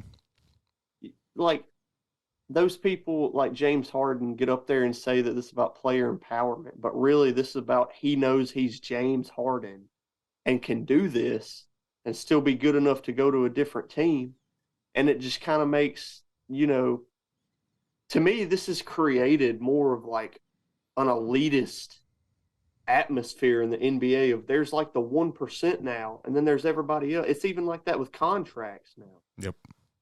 Because you got to pay these guys so much money to just hope they won't leave. That you get a dude like Austin Reeves getting very underpaid in the free agent market. Yeah. You get a dude like I'm trying to think, Brook Lopez getting underpaid I wouldn't say underpaid, but like could have got more. He only gets 2 years. Yeah. And it's just, I guess I don't know what even point I'm trying to make. I think, like I said, from just a fit, like James Harden is a potential all-star every year. Like, but at the same time, he's going to be 33, 34 this year. And I don't really like him, PG, and Kawhi are all going to be free agents after this year. If you're the Clippers, man, you got to make this work. And that's the thing that, besides everything I said about James Harden, the dude can still play, like I said, but like, I just don't get it from a fit perspective. Like, you pretty much got to trade Russ now. Yeah, it's interesting, right? For one, they don't like each other from everything I know. They seemed pretty tight when he got there, though. They were hugging it out and stuff, so. Yeah, I mean, which that's another thing is maybe Russ, at least, I hate to say it like this, is being a little bit more of like a professional and has accepted, okay, I'm not the number one or two or three on this team. I'm content with, being whatever I need to do for this team to win. But, I mean, dude, who's playing defense on that team? Well, and then you also got rid of, like, a lot of your depth. Like, yeah, you get rid of Robert Covington. Everybody's like, oh, you kept Terrence Mann. It's like, that's cool. You kept him and Norman Powell. That's it, I like Terrence Mann, but, like, I don't know, man. I guess I don't get it from a fit perspective. I don't think that they even gave up a lot. Like, to be honest, in terms of value, I think the Clippers gave up about what, like, I would consider to be a good trade in terms of value. But from a fit perspective, I guess I just don't really get it. Yeah, I didn't say that, by the way. So the Clippers got James Harden, PJ Tucker, and Felipe Petruzzi. Felipe is going to be a massive part to that trade, obviously. I have no idea. Was it a 3-team trade then? No, it was just a 2. Just a 2. That's last thing I saw was a 2. Where did Robert Covington go? Robert Covington was with the Clippers. He's going to the Sixers. Okay. So the Sixers got Marcus Morris, Robert Covington, Nick Batum, and KJ Martin, along with 2 firsts, 2 seconds, and a 2029 pick swap. Are those picks any valuable? Oh, what a nasty! Oh my God, Austin Reeves, talking about underpaid. Oh, geez, he just dropped that man. Oh yeah, that's what we do out here. That's what Austin Reeves does. Austin Reeves is that guy. Give him the basketball every single time. Yep. Oh my God, that was insane. I love Austin Reeves. That's gonna be a highlight. That's terrible. Oh, get Russ off the court. I'm sorry. Quick little commentary. No, stop him. No, Russ, don't do this. All right. But yeah. I mean, the trade, in my opinion, I mean, I don't fully understand the fit either. I'll knock that down. Oh, come on. 1 point game. 1 point game. Yeah, we are right back in this. 82-81. Sorry, y'all. But yeah, I mean, the fit is very interesting with Russell Westbrook and James Harden. That is the biggest takeaway, because if you're talking Kawhi Leonard, Paul George, and James Harden, I'm over here like, that's a lot of firepower offensively. It's a good. But also, who is shooting threes out of that group, bro? Like, well, yeah, James Harden's got to be the guy that sits in the corner now, because Paul George is playing too good, Yeah, and is like, to me, that's just, I don't know. They need a shooter, man. They need just a low volume or a high volume 3-point shooter. And you had that with Marcus Morris and Robert Covington, you know. Even Nick Batum was a solid 3-point shooter. Yeah. Which I will say, you know, we can move on whenever you're done. But, man, one thing about this, I'm tired of seeing Nick Batum's ass play the 5 for the Clippers. No longer. I don't know why, but that has just always bothered me. I'm like, he can be a 5, but, like, that's their whole lineup, man. It's just that dude at the 5 over there. Gordon Jokic and stuff. Bro, I gotta see 30. Damn, he's only 34. It feels like he's been in the league like since the 80s, bro. Like, jeez, my gosh. That's like Daryl Henderson for the Rams. Great. That's on. Yeah, it just feels like he's been around forever. He's only damn. I'm surprised. 34 years old. Nick Batum still got some game left, man. But no, yeah, I don't have much more to say. I'm very intrigued what this. First of all, I mean, everyone knew this trade was gonna happen. It was like a done deal before it happened. Like, everyone knew he was going to get traded, and we knew it was going to be the Clippers. It was just a matter of time. Now it's like, all right, can you run a starting lineup with Russell Westbrook, James Harden, Paul George, Kawhi Leonard, and Zubats? Is that possible? That's a lot of ball handlers, man. I mean, that's a very intriguing lineup. I don't know if it's going to work. The depth is interesting. PJ Tucker is a great pickup in the trade. I do believe that's a good culture piece as well as a basketball player on the court. I mean, he's a hell of a shooter in that corner.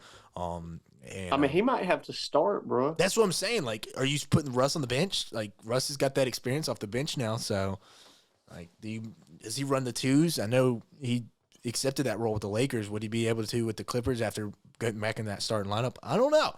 I'm very intrigued. Is Terrence Mann going to come off the bench? I mean, that guy's a legitimate starter for a bunch of teams. Like, I mean, there's interesting questions surrounding this basketball team. So I could be wrong. I just feel like this has not saying this will happen. To me, there's a higher chance that in January, one of these 3 guys won't out than there is in January. You know, this team is close to, competing for the final. Yeah. I think I kind of agree with that. And I'm interested who would be the guy that gets out. Oh, so damn. I mean, all right. I got to calm down. The Austin Reeves may have been a trip. The guy may have tripped over a foot, but still cook that guy up, put him on the ground. Yeah, there's not much more to say. I'm intrigued too because who would be the guy that asks out? Is it gonna be Russ? Like, who the heck's gonna want Russ? In my opinion, like, no one's gonna really trade for him. Are they? You know, I mean, his contract's not crazy anymore, but are you gonna trade for Russ? Who's gonna want that mid-season? You know, is Kawhi ask out? That's more likely. I feel like that's more likely than Paul George asking out. Paul George has always wanted to be in LA, you know? I mean, but if they start off, say, it's like, 20 or say they start off 18 and 25, maybe they don't ask Paul George if he wants out. They just get rid of him. This team is so weird because it's been like years, like 4 or 5 years. It's like this roster is not anymore without Eric Gordon and stuff. This Clippers roster is not the same, but they've had multiple years. Even coming into this season, it's like this roster has a chance to still compete for a championship, and they just still cannot find a way to, put all the pieces together. Paul George is no. Yep, got the lead. Let's go. Lakers are not giving it up either. This is classic Lakers, bro. Austin Reeves, you're so, damn it. Oh yeah, got that ball back. God, these guys can't score. All right, let's get out of NBA. I'm over here watching this game and not giving y'all the podcast. Let's get this thing over with so I can watch this basketball game. Let's get to some rapid fire game picks in the NFL. Week 9 is here. And let's get a little bit of look at this slate of games we got right here. Red, what a lineup we have. Lots of games to pick and a lot of spreads and a lot of over-unders and a lot of money lines. Yes, Davis, let's go. Let's not hold back, brother. Let's just get right into this thing. We got a Thursday night matchup with the Tennessee Titans traveling out to the Pittsburgh Steelers. I will try and pull up the injury reports as we go through these games, so you know if there's been any situations when it comes to guys on the injury report. All right, so Tannehill out. DeAndre Hopkins questionable. That seems unlikely. He won't play. McCreary out. Chris Hubbard is out. And then for Steelers, Micah Fitzpatrick is out, and Levi Wallace is questionable. Red, what you got in this Thursday night matchup? Steelers are favored 2.5. Taking the Steelers here, man. I know that's going to be the unpopular pick, even though they're favored. You know, I like Will Levis. We talked about him a little bit, but like, I don't want the hype to get too much, man. You know what I mean? I don't want this to be a one-game thing and then him have 3 bad games and then people call for him to get benched. Like, you know, I think it's going to take a minute. I think the Steelers, you know, they have, for one, a more veteran defensive-minded coach, and those guys know how to mess with rookie quarterbacks for sure.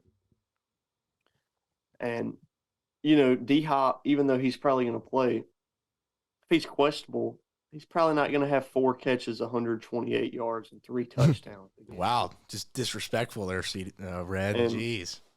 Now that people got some tape on Levis, you know, he's probably not going to throw 4 touchdowns. Not saying he won't have a good game, but fair. If he does again, this dude's probably the real deal. Yeah.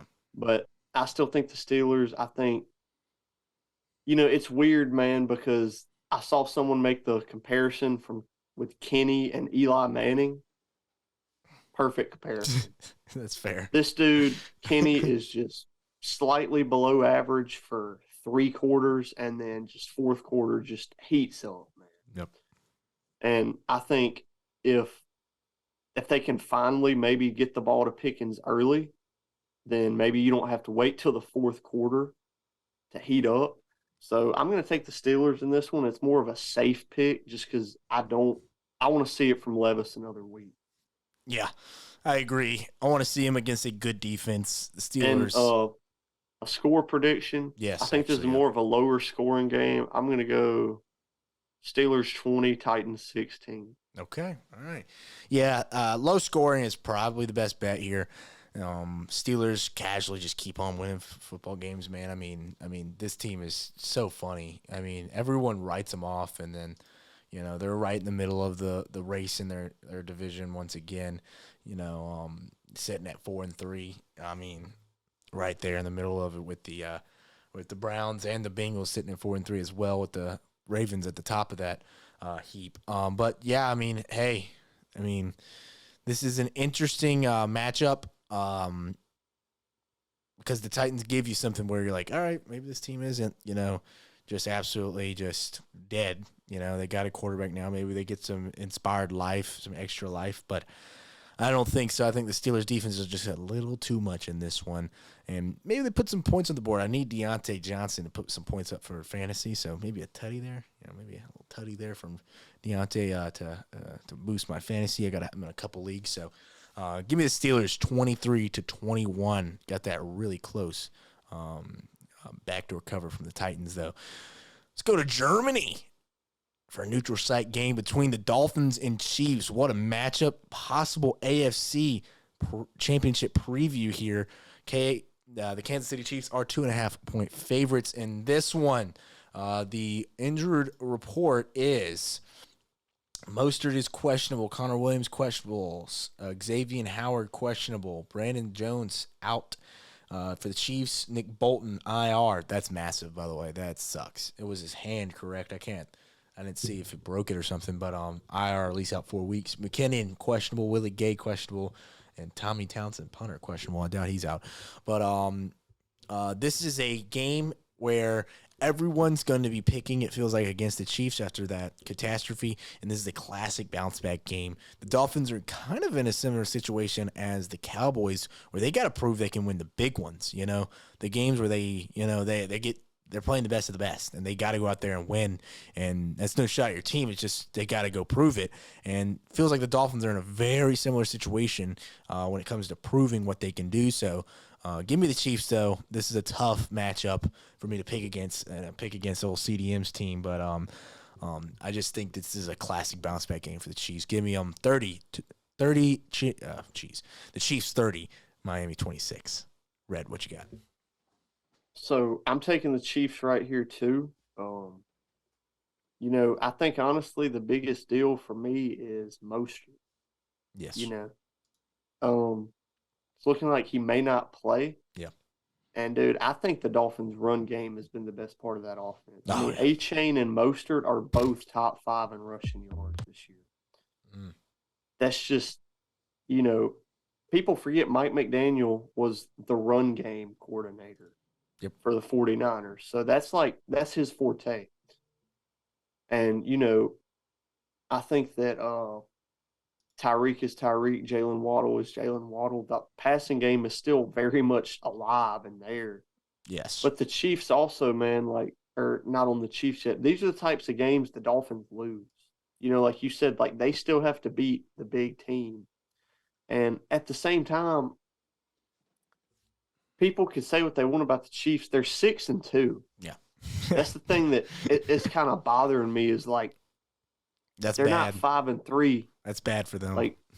Besides the loss to the Broncos, their other loss was to Detroit, and they lost by 1 point. So to me, the Chiefs, it's kind of just they have set themselves at such a high standard.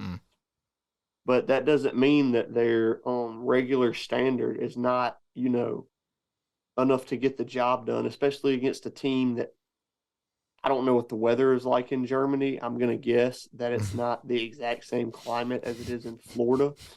It's a good guess, I think. But look, I think that Chiefs are going to win this one. I think both teams are going to be sloppy because you're going all the way to Germany. And I think it's going to be a close game that the Chiefs just win out of experience, if that makes sense. That's respectful. They win because with 3 minutes left, they have the ball and know how to hang on to it. So I think the Chiefs win this one. I'm going to go 27-23. 27-23. Yeah, I got a similar score there. All right, let's keep this thing rolling to the Bayou in Caesars Superdome. My New Orleans Saints face off against the Bears with a massive, almost the highest spread of the week. And that feels a little weird for my Saints with the offensive struggles, but you kind of turn around this week, this past weekend against the Indianapolis Colts. But now they face off against the Bears and the legend himself, Baggett. I'm very terrified of that man. He is old T-Bag. Hey. He's what a story. First of all, I respect him for the journey that he went on to get to the NFL. But the Saints are 7.5 point favorites this week, 41 point over under. I will start us off real quick on this one. Saints get the dub, and now it's about how much. I want to see it, and I truly believe it. If it was Justin Fields, it'd be a much different football game. I know that spread will be looking a lot different as well. This is a game where the Saints can kind of get a big win under their belt. Winning against Indianapolis, kind of taking control late and pretty much controlling that game is big for the Saints. Besides early on, they looked great. And that's big for the Saints. But I think the Saints need a win where they can just kind of, all right, we finally just outplayed a team for 4 quarters. And I believe this is what happens in this one at home. Tough place to play for a kid that's I promise Bag has never played in a place like the Superdome, and that place is gonna be rocking. I'm gonna make sure of that. He played Division II in college. Yeah, that's what I'm saying. So this is a different beast. The Superdome might be a little bit of a different beast for that kid, even though I do like him and I respect his journey to the NFL. Give me the Saints in this one. Homer pick, if you want to call it. I don't care. Saints win this one big time, 31-10. And so I'm going to agree with you, except for on the score. I do think the Saints win this one. Okay. I think the offense showed a lot of signs last week. Derek Carr this year, though, has just – it's very interesting.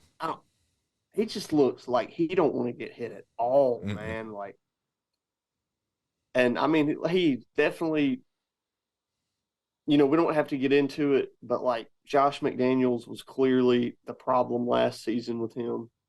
But I don't think Derek Carr is like a top. His best days are behind him. He can still be a good NFL quarterback. Okay. But okay. I mean, hey, we can prove the haters wrong. It's okay. Hey, I mean, look, I like Carr. But like I think him now is like his peak is like, like is he ever gonna be as good as Kirk Cousins was this year? See, that's Probably not. No, I don't know about that. Kirk was balling, so. But like, if Carr can just do what he did last week, I mean, dude, for one thing that I really like about Derek Carr so far is he finds Rashid Shaheed. Dude, yeah. It seems like those two have a legit connection. Yes, and Mike Thomas. Mike Thomas is his safety blanket. Yeah. So, I mean, I do like, what the offense has shown. I still think Dennis Allen is spotty, man. Yes. But I do, for one, they were a lot more consistent last week. And this Bears team, man, is just, look, we said it about the Steelers and Will Levis. Obviously, Mike Tomlin's a better coach than Dennis Allen, but Dennis Allen is an experienced dude who knows how to scheme up a defense. He knows how to, mess with a rookie quarterback. I mean, you saw it. He didn't play a bad game, but C.J. Stroud's worst game of the year was against the Saints. Mm-hmm. So it's just kind of like these guys, these defensive-minded coaches, they might be a little behind, I guess, in the way the league works now. But if they're good for anything, it's that they know how to confuse inexperienced quarterbacks. Yes. So I'm with you. I think the Saints take this one. If Montez Sweat plays, call me crazy. I think he could have a big game. I do too. I hope he's not playing. That's what I think so too. I think he could be like a 3-sack game maybe. Yeah, but for right now, I'll take the Saints winning, but I'm going to go 21-10. Now I'm going to go 21-13. Okay. All right. Good little score there. Let's go out to Atlanta, a team that is facing a non-Kirk Cousins-led squad in those Vikings. Falcons are home in this one, 4.5-point favorites. I imagine that would have been a different spread if Kirk never got hurt. I would be interested to see what it was if so, but they are the favorites now. So, Red, give me your pick in this matchup. Man, taking the Vikings here. Hey, all right. Look, Josh Dobbs probably ain't playing. He's better than both the quarterbacks on the Falcons roster, if you ask me. Yeah. On the Falcons roster. And, I mean, look, man, the Vikings are – I don't really know what to think about the Vikings. They're one of the most just they're there teams in the league right now, or it just seems like – Bro, Cam Reddish Cam Reddish just nearly attempted murder, bro. He almost just bodied Zubats right there. I'm sorry. So sorry to cut you off. But the Vikings, it just kind of feels like they're always just in their own lane, playing in like their own version of the NFL. I don't even know how to describe it, but they just seem so disconnected from the league. Bro. It feels like dude, the memes of Arthur Smith are hilarious, bro. Dude. And then but, I mean, you got Cam Akers, you got Madison, you still got Jordan Addison, you got a top 5 tight end in the league, and a rookie quarterback in Jaron Hall who, we both talked about him a little bit when we were doing some of the pre-draft stuff. This dude's got some potential. Yep. Hey, don't be surprised if this dude takes a read option to the house, son. He got wheels. So, I think at worst he can get their best players the ball.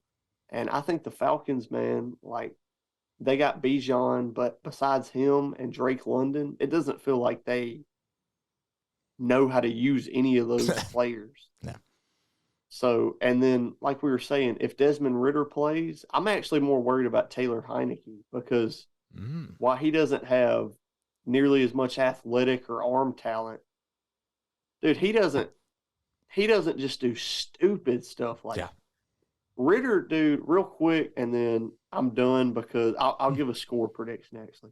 I got the Vikings taking this one and I'm going to go Vikings 23, Falcons 16. But the thing about Ritter is he's one of them dudes, man, where I want to like him so bad. Yeah. Because to me, he seems like the dude who's first in, last out, always grinding. Everybody loves him, but he just cannot make it click. Like, you know what I mean? He just seems not enough skill, bro. It just doesn't have it. Yeah. Yeah, it's that it. And he just does not have it, bro. And he played the big games. It's like it's the experience. You can't use that against him. You can't say he's inexperienced. I mean, he played with Cincinnati and against Alabama. And yeah, that's college, but I mean, that's the biggest of the biggest games before you get to the NFL, you know. He's got experience in massive games and he just cannot play big in those big moments. And yeah, I'm actually, it feels crazy to agree with you on that. I do think the Vikings pull off an upset here. Very sloppy game from both teams. This is going to be a game where you wish you did not watch if you have to watch it as a Falcons or Vikings fan.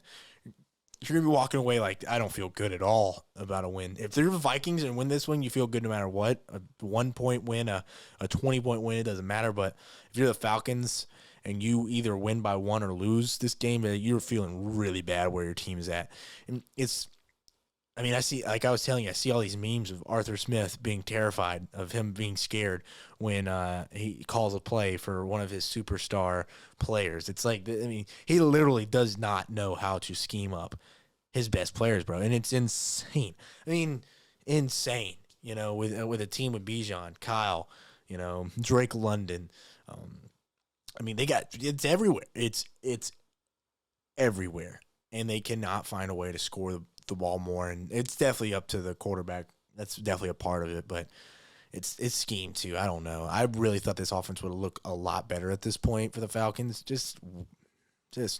But they are winning games. You know, they're still right in the middle of the hunt with the division, so I can't disrespect them too much. But this one feels so weird. It feels like this is a moment where, you know, the Vikings could kind of shock the world, and maybe Hall could come in here and kind of get this team keep them rolling as Dobbs takes over. So give me the Vikings in an absolute snooze fest, 17-16.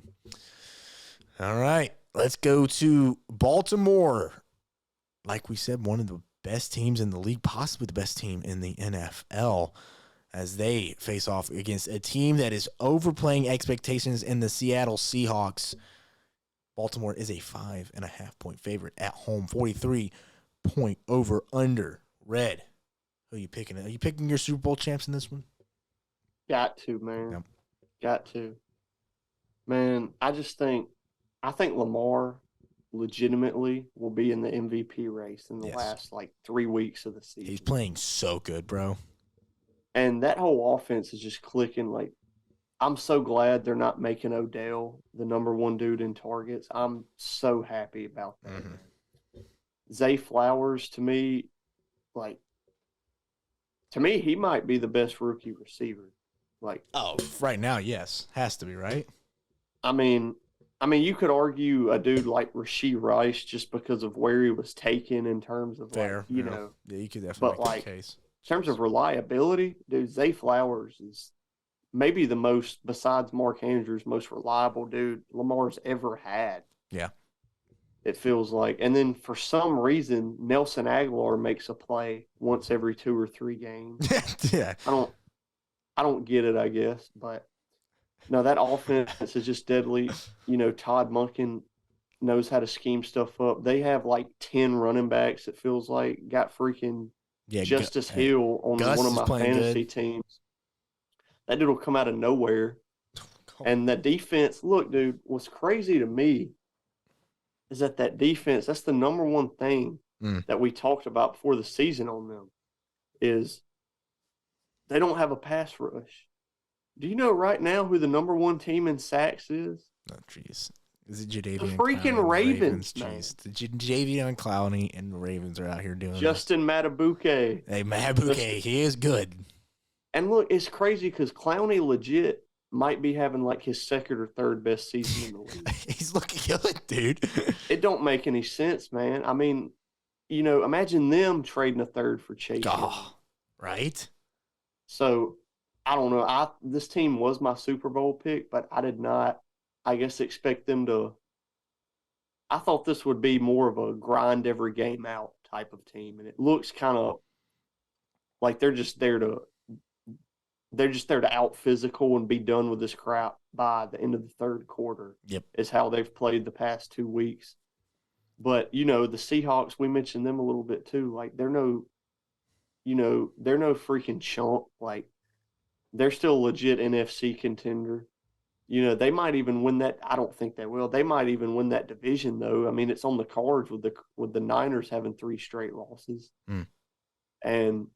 But that being said, man, I just think, you know, Leonard Williams, he's not going to make that big of an impact first game. And that's the type of dude you got to have a line to beat the Ravens. Yes. You know what I mean? To stop a run game like that. So I just think the Ravens will win this. I think they're hot right now. And I just think that they're built to beat a team like the Seahawks, if I'm being honest with you. So I'm going to take the Ravens on this. I'm going to go 28. I go 28-20. Okay, 28-20. And it was a 6-point favorite. I was looking at the wrong stats there, so I should be looking at the beautiful graphic that we have made here. But, yeah, I want to pick the Seahawks so bad because LeBron James, you're insane. LeBron is taking over right now, bro. Oh, my God, he's got 30 piece on these Clippers. This is vintage right now. The King has returned. The King is here. 32 points. Oh my gosh, he's shooting 12 of 16, bro. Oh my gosh. Hey, I mean, do you just kind of want to? Hey, we can go through these last couple. Hey, we'll get these rolling here. Seahawks. I want to pick them super bad, but I'm not doing it. I can't do it. Oh my gosh, hang on. Oh my goodness, LeBron, do this to him. That's a bucket. That's a foul. Yeah, so I want to pick the Seahawks. I can't do it, though. Ravens are cooking. They're hot. The Seahawks make this a very good football game, though, in my opinion. Give me the Ravens 27-24. Cardinals at Browns. 8-point favorites are the Browns here. Once again, it looks like P.J. Walker will be playing. I'm pretty sure about that. Let me look and see if we got any updates on Deshaun. I doubt he's going to play. It seems like that's just a weekly thing at this point. He's okay. Give me the full report here. Good gosh, how many players are they? Oh, come on. Here we go. All right. Deshaun questionable. Was limited. Yeah, he's going to play whenever he wants to. Apparently. Yeah, you're right. Yeah, he might be a little under the weather. You know, might not got. I'm not gonna say that. I'm just gonna keep my mouth shut. I was gonna say something real out of pocket. Let's. He deserves it. He definitely probably does. Jeez, this ESPN keeps catching me off guard. But yeah, I'll start us off real quick. Yeah, the Cardinals are not gonna win this game. Clayton Tune, would love to see him go out there and ball, but this Cleveland defense is ridiculous. One of the best in the league, if not the best. So. Give me the Browns in this one, 21-10. All right, what you got, Red?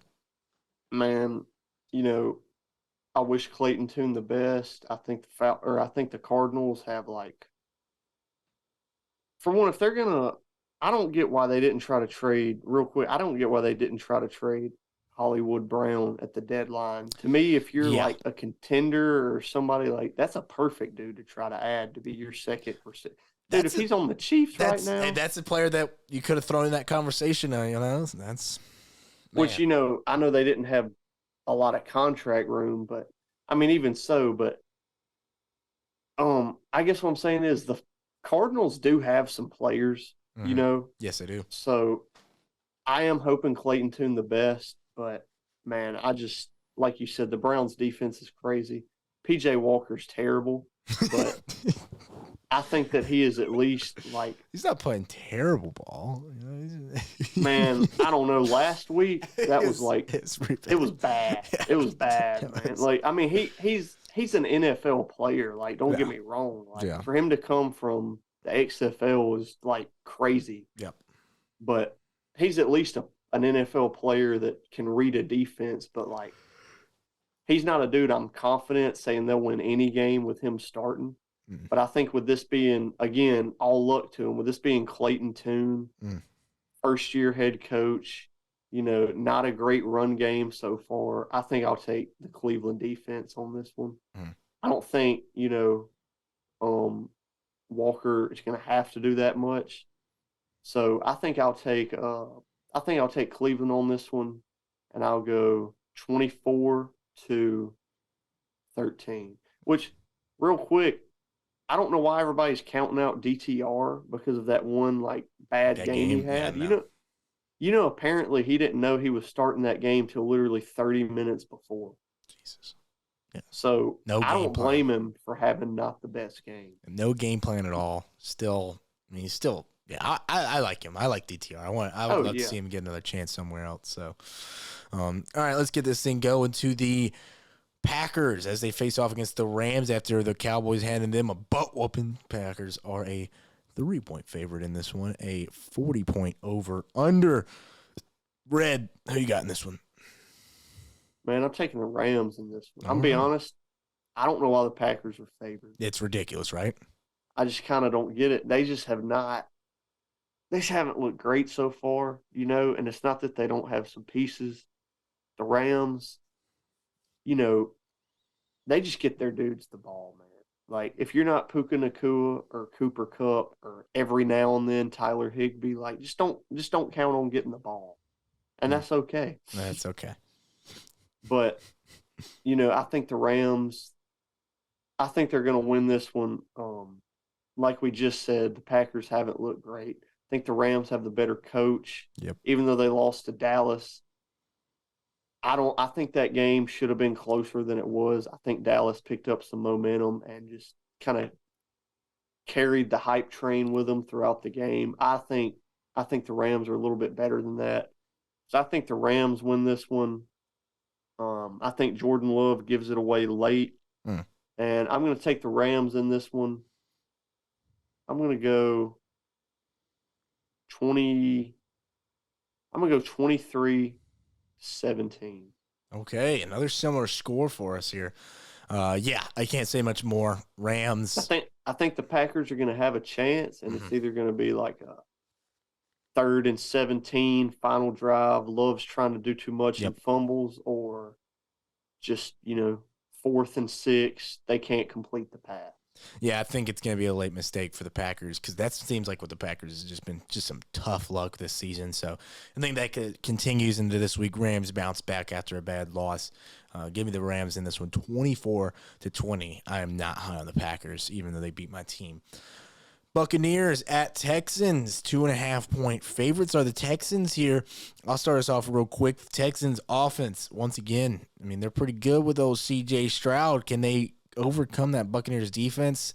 This is a tough one for me too. I think that over/under is pretty much a pick 'em because that 2 points is pretty much home field advantage. So they see this one as a very close game. After the Texans versus Saints game, I can see that, and what the Bucs did to the Saints, and after that Texans Saints game, you got to think this is going to be a hell of a football game. Give me the Texans, though, in this one. This one is a tough pick, but I'm going hard on the Texans. I like this offense, 26-21. I like it. I'm going to go the Bucs right here, man. Okay. It's a tough pick. I wanted to go Bucs. This is a coin flip. Yep. This is a game that you don't bet on right here. Yeah. Because this is just that money line. Look at that. 1 plus 124 minus 148. You're not making any money off of this one. Right? Yeah, you don't bet on this game. I think it's a coin flip. I think Baker's been inconsistent. What do you expect? That's just Baker. Baker's going to have his wow moments, and he's not going to have any weeks where he's the worst quarterback in the league, but it's going to be about quarter of the games he's top 5, and then 3/4 of the games he's below average. Yep. That's just Baker at this point. And C.J. Stroud has looked incredible so far. They are missing Robert Woods here. I know that's not like a huge loss or anything, but still, that's a veteran receiver.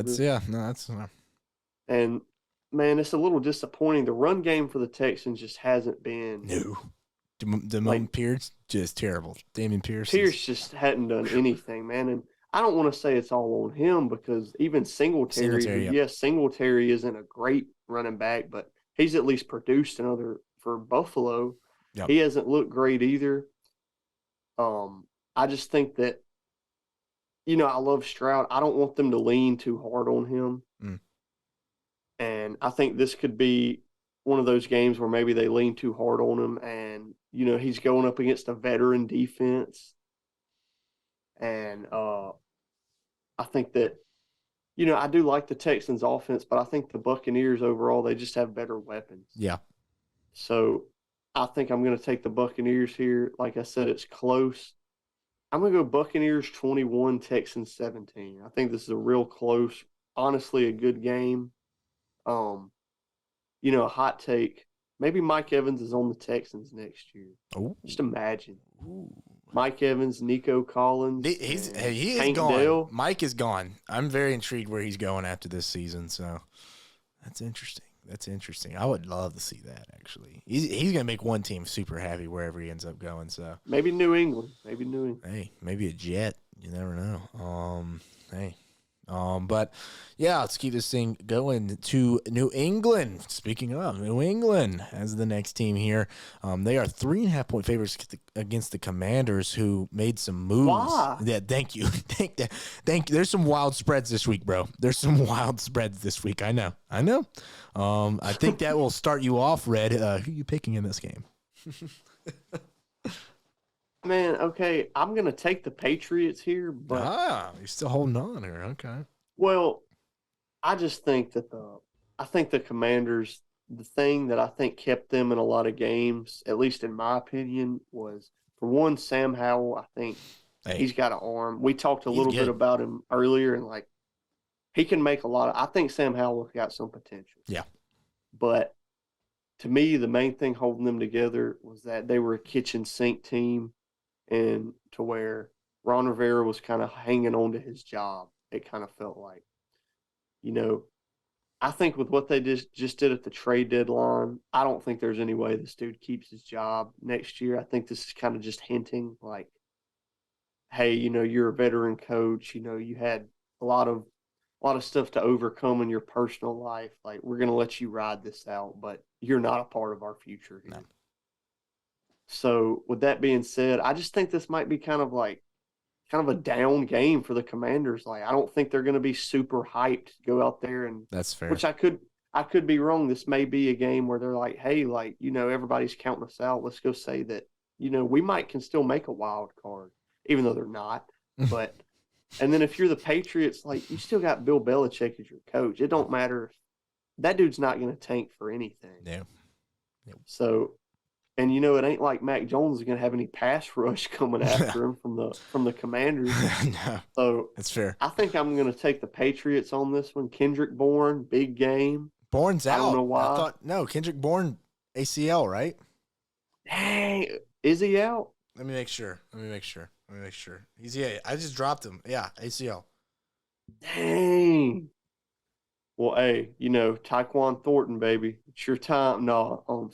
Yeah, hey, that's ACL. Season ending. No, but crazy, right? Well, Douglas will be the new guy there. Yeah. Even so, I just feel like Mac Jones with some time can make the throws. But I think if he gets pressured at all, he just panics and tries to make some Justin Herbert type throws. Yes. That are not going to work. Yeah. And he's not Justin Herbert. That being said, I like the defense better for the Patriots. I like the coaching better. So I think I'm going to go the Patriots on this one. Absolute snooze fest right here. I'm going to go Patriots win 17-10. Bro, it's called that was goaltending, Bron. I think that was goaltending. Hang on. No, I'll say 17-13. Oh, that's a tough call. 17-13. All right. I'm gonna disagree. I think the Commanders come out looking to make some plays here, to kind of, like you said, that kind of that alternate,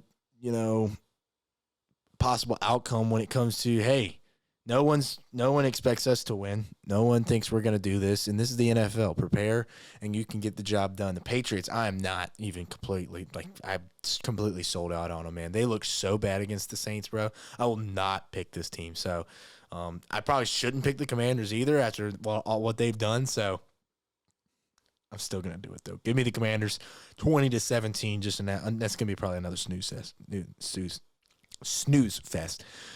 All right, Colts at Panthers. Panthers are the underdogs in this one. The Colts are only 2.5-point favorites after putting up a lot of points this season. I think they're the only team this year to put up I think it's 24 points every game this year or something like that.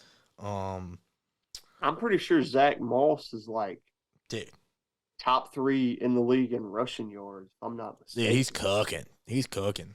Him and Taylor with him back is like, whew, and Josh Downs? Downs. All right, Downs or Deontay Johnson? Who should I start in fantasy? Downs. That's what I'm thinking, right? Dude, I think with Minshew in there, Downs is a start every week. Yeah, so they've scored. Yeah, actually, they've scored at least 20 points in every game this season. The only team in NFL all season to do that is the Colts. Going against a Panthers team that is struggling on offense. Why is this only a 2.5-point favorite game for the Colts? I have no idea. I think the Colts put up big points in this one. Give me the Colts in this one, 30-20. Man, I can't argue with anything. I do think the Panthers, they've looked better. They have.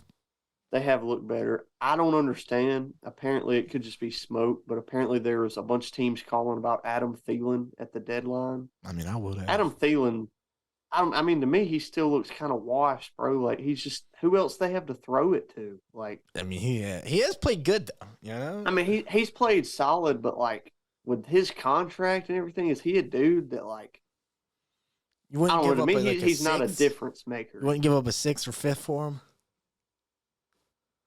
I mean, if you're like the Chiefs, maybe, and you just need a 1-year rental. Yeah, there's that's the only teams that would go after him, right? So, I don't know. I may have done a 6 for him. I may have done. Yeah, I mean, I don't know. I just think if you want him to do anything besides get open in man coverage, he's just not. But anyway, that being said, I do think the Panthers have looked up the past couple weeks, but man, the Colts have been a big surprise. Like, Minshew can run that offense. He's been in that Shane Steichen offense for 3 years now. So, I mean, it's like you said, they're the only team to score 20 points so far. And you get Jonathan Taylor and Zach Moss in there. So I'm going to take the Colts on this one. I think I'm going to go 27-16. All right, 27-16. Giants at Raiders. Somehow, someway, the Raiders are also favored in this one after everything that's went down over there with the firing of McDaniels and GM. So, Red, what do you believe in this one? Do you really think the Raiders are going to beat the Giants after everything and all the controversy that they have faced? Man, I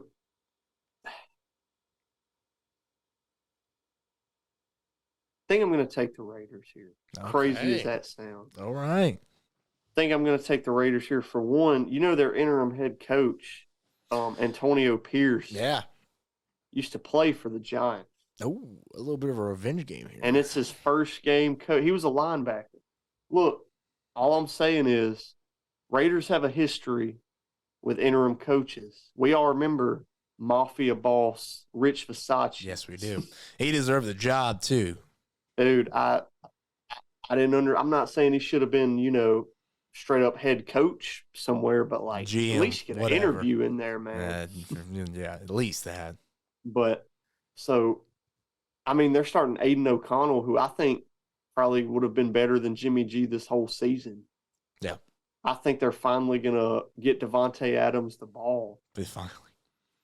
So, I mean, I think they're going to make it more of a point to dude, I just think some teams get it to them early, and then if by the end of the first quarter they got 3 catches, they got confidence, it kind of can just roll that way. So I think the Raiders are going to come in here hungry. I think this is Daniel Jones' first week back. So at the same time, I could see him trying to prove himself. But man, this Giants offense has just looked bad with Daniel Jones in there. Like, he just seems traumatized by how bad their offensive line has been, like, historically. Is he playing this week? Is he back from that neck injury? I'm pretty sure he should be back. Okay. I think he is. But yeah, dude. So, I mean, look, I'll tell you one thing: they cannot put in Tommy DeVito. There's no way. Ain't no way that can happen again, bro. Which, dude, you want to know something crazy? I didn't know till I was listening to a podcast. Have you ever seen Goodfellas? Yeah. Joe Pesci's character naming Goodfellas, Tommy DeVito. But oh my god, they need Rich Versace coaching that team. That's what they need. Yes, that's exactly what they need. But anyway, man, I just think that offense has looked just freaking stale and hasn't done anything. To me, they were putting way too much on Darren Waller's plate. Yeah. So I just think the Raiders come out a little hungry. You know, why not? Maybe with Josh McDaniels out, they can kind of just say, hey, we got Devontae Adams. We got, a legit slot receiver in Hunter Renfrow. Sorry, they just called a foul and a three-pointer, bro, for the Clippers to tie this game possibly. Was it a foul, though? Like, what you think? I got to see the review, man. I got you. But, maybe the Raiders just kind of dumb it down and go out there and just play. Maybe that's what they need. So I think I'm going to take the Raiders in this one, as surprising as that may sound. Okay. I'm going to go Raiders 24, Giants 23. Wow, you really think they're going to be able to score that many points? That's bold. All right, let me see this replay real quick here. Cam Reddish on Paul George. Yeah, it's a foul. Hey, Aiden O'Connell. That's a foul. 3 touchdowns. Okay. All right. We got an Aiden O'Connell game. I like to see that. I would love to see that.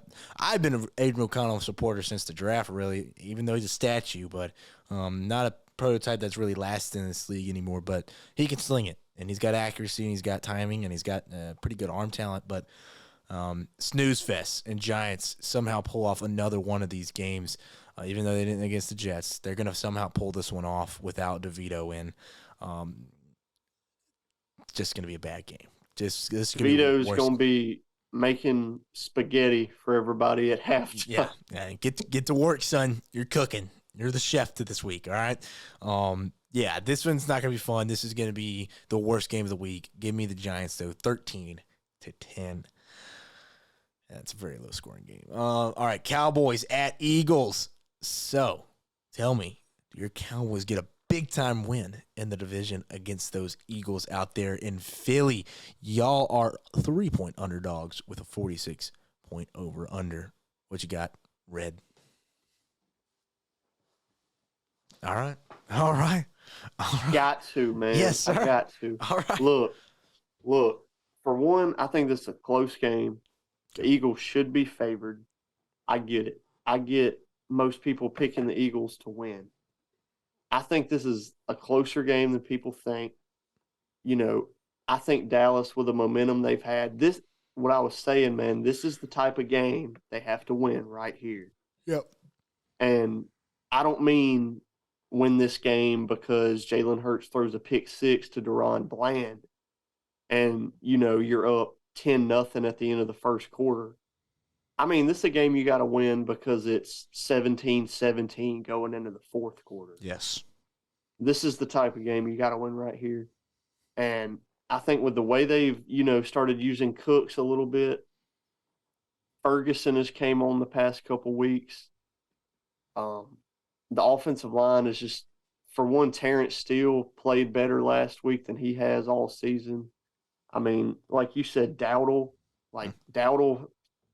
he's not a 15 carry a game guy, but I think he should get a little bit more some more carries, especially on the goal line and situations like that. Use the fullback Hunter Lipke more. Oh, please. Lipke. Okay.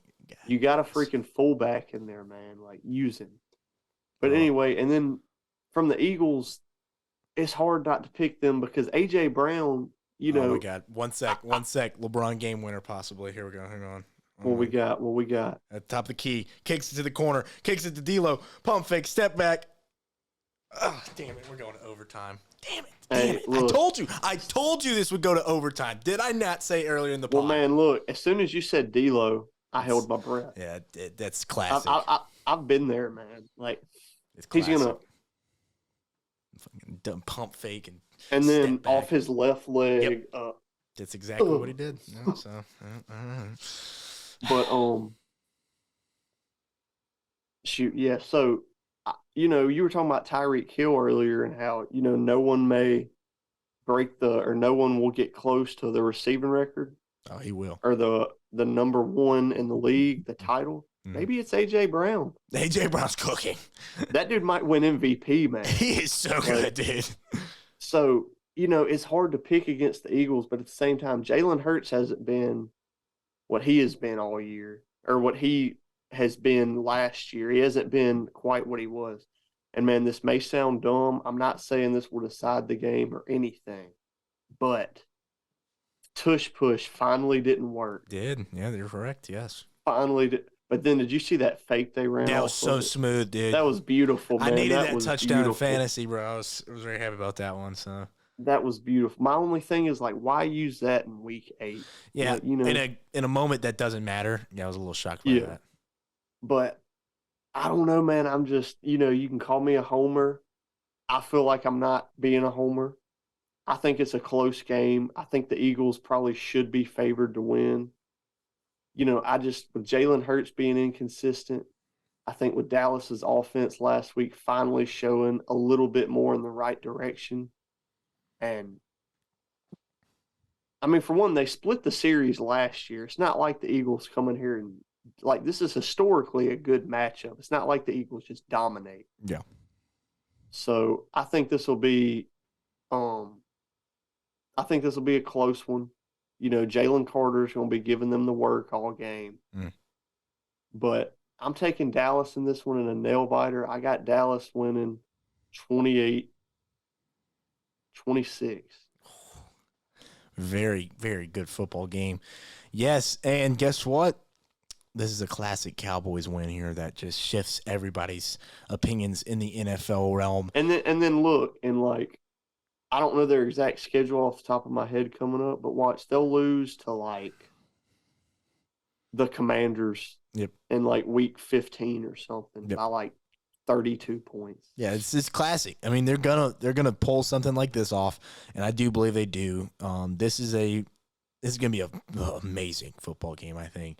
Might be one of the best games early on this season. So I'm not going to hold too much longer on it. You said everything pretty much I had wrote down here. So yeah, I like the Cowboys this is a game where it's not prime time, but it's the game of the week at 3:00. This is perfect. Perfect situation for the Cowboys and Dak Prescott. Go out there and do their thing out there in Philly. Hey, this is a divisional game. Anyone can win. And I got the Cowboys winning on a game winner with his kicker Aubrey, absolute dog, former soccer player, rookie. Dude, he looks so smooth. He just walks into his kick, bro. Like it's nothing. Well, I will say he's like 29 years old. Yeah, well, hey, our punter's a rookie for the Saints. He sucks, but he's a 30-year-old punter. So, and he's a rookie as well. So, it's like the new era of rookies. But yeah, give me the Cowboys 27-24 game-winning field goal. All right, Sunday night. So what you're saying is Stetson Bennett can make a late career comeback next year as a 30-year-old punter. I'm kind of with yeah. He needs to shift his narrative and get working, son. Get those reps in with the legs. Get some. Brandon Weeden late career comeback as a punter. I needed one more game from Pat McAfee. That's what we need, really. All right, let's get to Sunday Night Football here. Bills go out to the Bengals in a massive, possibly high-scoring matchup here. And not much else to say. This is a 48.5 over under. The books expect this one to be a high scoring one. Books are hot here. So are you picking against the spread here? Or are you gonna stick with these Bengals here?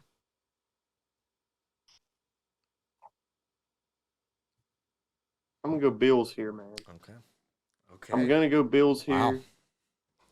just because I don't want to say I'm not on the Bengals hype, but I don't. It's just so weird to me to see a team do this.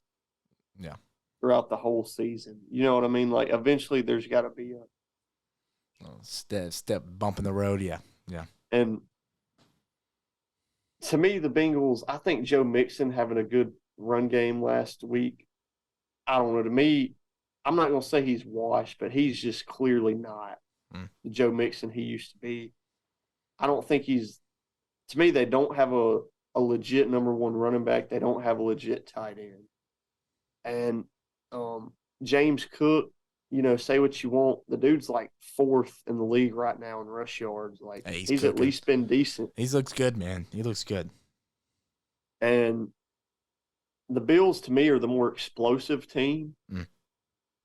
And I just think that, for one thing I liked was that they made a move at the deadline. You bring, not saying Rasul Douglas is going to come in here this week and make a huge impact, but it sounds cheesy, but just a GM and a front office willing to admit that, like, no, we need something. To me, it's always like the right first step to make. So I'm going to take the Bills in this one. I just got a feeling that I got a feeling that the Bengals got hot and just have so much chemistry. Yes. That I think sometimes it can make them look a little bit better than they are offensively. Like, dude, and I love Burrow. Some of that stuff he just pulls out of his ass, man. Like, Dude, it doesn't even make sense. And it's just, I'm not saying that he can't. It's kind of like Mahomes, where, like, you shouldn't bet on that. I'm not comparing them at all, but I just mean, like, it's the stuff like with even Jalen Hurts sometimes. Like, you can't really bet on that to happen. Yep. You know what I mean? Mm-hmm. So it could happen, and I could just look stupid. But I'm not going to bet on Joe Burrow going, what was it, 25 of 24? Yeah, he went, or 25 of 29. I mean, like, he went crazy. I'm not going to bet on that happening again. So I'm going to take the Bills in this one. I think this is a high-scoring game. I'm going to go Bills 31-27. This is a good game. All right, yeah. Yeah, I wanted to say a high-scoring game as well, but I changed it late. I think the Bengals defense is going to give the Bills offense some struggles early on. We might see some turnovers early from both teams, maybe a fumble from the Bengals, maybe a pick early on from Josh Allen. And I think they settle in. The offenses will soon settle in, and then we'll get some high scoring, a high scoring affair maybe soon later in the game. But I think the Bengals defense makes enough plays when it comes to opportunistic plays. Couple picks, maybe a fumble, and that's going to really seal this one. Bengals feed off of those turnovers, and this defense is flying around. I got to believe that they're going to get a couple sacks in this one too. So even though Josh is very hard to bring down, so give me the Bengals in this one, 28-24. I like it. All right. Let's make these Monday night game picks here. Chargers at the Jets. Our last game to predict it. LeBron. Oh, damn it, LeBron. Yes, at Jets. Chargers are 3-point favorites after a nice win against the Bears this past weekend. Red, you got the Chargers getting back-to-back dubs, or do you think the Jets are on another level now with Zach Wilson, the Greek god himself? Man, I will say that I don't think he's been a good quarterback, but Zach Wilson has gotten better. Oh, my God. Let's go. Austin Reeves, alley-oop to LeBron James. I've been waiting for that all season. Let's go. Hey, bro, that's why. Year 21. That's why you underpay somebody. That's why. So they can do that. Year 21, bro. That was absolutely insane to watch. That looked like Cleveland LeBron, bro. I haven't seen an alley-oop like that in forever. I'm so happy right now. Sorry to cut you off. No, you good. You good. Zach Wilson has gotten better, at least. He's not probably a top 20 guy in the league, but, like, he's not nearly as bad as he has been. Yeah. I think that offense is picking up steam a little bit. You're finally seeing people besides Garrett Wilson make a couple plays. But that being said, I just think the Chargers, a better offensive coach team. I don't like Staley. I think the Chargers have a better quarterback though. Have a better run game. Well, no, I'd say the Jets' run game has been underperforming, but overall, I think they're better. Austin Eckler did look good though. Yeah, Austin Eckler looks solid. But I'm going to take the Chargers on this one just because I think that offense is a little too explosive. And to me, the Jets just are not built to win from behind. They're not. So I think if the Chargers go up by more than 7, this game might be pretty much over. So I'm going to take the Chargers on this one. I think they're just a little bit too much to handle. I'm going to go Chargers. I'm going to go Chargers 21.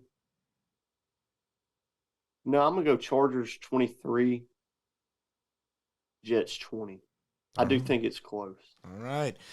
Yeah, I think that this is another example of good defense beats okay offense. The Chargers look great against the Bears, but will they look great against a great Jets defense? I don't think so. I do not believe so. Jets are hot, and they got a lot of confidence with Aaron Rodgers at the building, man, doing those step backs, ripping those sidearm throws, looking like he's going to be back next week. So give me the Jets in an upset here. Chargers, I just cannot believe I will not believe in this team, man. I just have this They make it hard. They make it hard, man. And I choose not to. So, I like what the Jets are doing over there, the confidence that they have right now when they could easily just have kind of hung up the season when Aaron kind of freak accident. So, give me the Jets in an upset 20-16. All right. Yeah, low score, and I'm surprised. I didn't want to say the Chargers won't score that much, but I got a weird feeling that the Chargers are just gonna just not look good in this one. So, all right. Another great pod, brother. Another great pod. Once again, that'll do it for us. We've been here for a while, long pod, but we've been gone for a while. We had to cover a lot of things: trade deadline, recapping, NBA's here, and game picks. So, thank you once again, Red, for another great episode of the Panel Perspective. Yes, sir. Oh, wait, hold on real quick. Got to give Red's movie recommendation of course. of the week. Yes. All right, so we're recording this the day after Halloween. Okay. Right? Yes, indeed. But you can still be a little bit in the spirit. I'm not the biggest Halloween guy, but I love movies. Yes. So there are some great Halloween movies. I'll give you 2 recommendations. For one, go watch The Batman. It's on HBO Max. I don't care what anybody says. That's a Halloween movie. That's fair. Another one, watch the original Halloween. Why not? It's also on Max. I think it's on Paramount Plus too. Me and my wife watched it last night, and man, I say this every time, they just don't make them like they used to. They don't. Look, there's a reason this movie got so many spinoffs because it's freaking awesome. Fair. Spinoffs suck. Yep. Look, and the last thing on the movie is, it's weird seeing somebody like Jamie Lee Curtis, who like our age group associates her as just old actress. Yeah. Well, she's like 20 years old in this one and is like a high school senior. So like, just even kind of cool on that level, seeing like those old actors, geez. in a movie when they're younger, but very, very solid movie. Still holds up like incredibly. Like the older movies just scare me so much more than the new movies. I don't know what it is. I think it's the way the music was recorded. It just sounds more like staticky. It's that like grit. That grit. Is that Halloween your go-to Halloween movie? Is that it? Well, okay. My favorite scary movie, my favorite horror movie is Hereditary. Okay. But man, that's to watch if you want to be scared, not have a good time. Go get some candy and then come home and watch some Hereditary with your candy. That's not the move. So no, that's like, you watch Hereditary if you're like with a group of people. They dare if you watch it alone, you're gonna like you're gonna sleep with the lights on, and you're gonna have like some extra lamps turned on. And Burn some sage before you go to bed. We're not playing around with this. We're not. No, we're going to bed with good spirits. All right, we're leaving this pod with some good spirits, brother. Thank you once again for listening to the Pound Perspective. You see on the little bar, we had all of our accounts you can follow and subscribe to. So go out there, you can find them all, and we really appreciate it. These Lakers are looking like they might pull off a dub for me here. They're going to have to all right, we're going to give a little commentary here. 15 seconds on the play clock. They're not going to foul. Austin Reeves has a chance here. Down to 9 seconds of the play clock. Dribbling around, spin move, kick to the corner. Cam Reddish for the win here. Oh, nice dunk by Christian Wood to end this one. That's it. 125, 139 seconds left unless the Clippers make it this miraculous comeback here. We'll give you a quick little, oh, no, don't let them do that. Oh, that's gotta be a travel. Russ misses a layup. Let's go. I love to see that. Game over. All right, ladies and gentlemen, that is how we leave the pod. Lakers dub. We're gonna see you next week on the Pound Perspective. Once again, Red, thank you for another episode of the Pound Perspective presented by Nate Dogg Sports. Have a great day.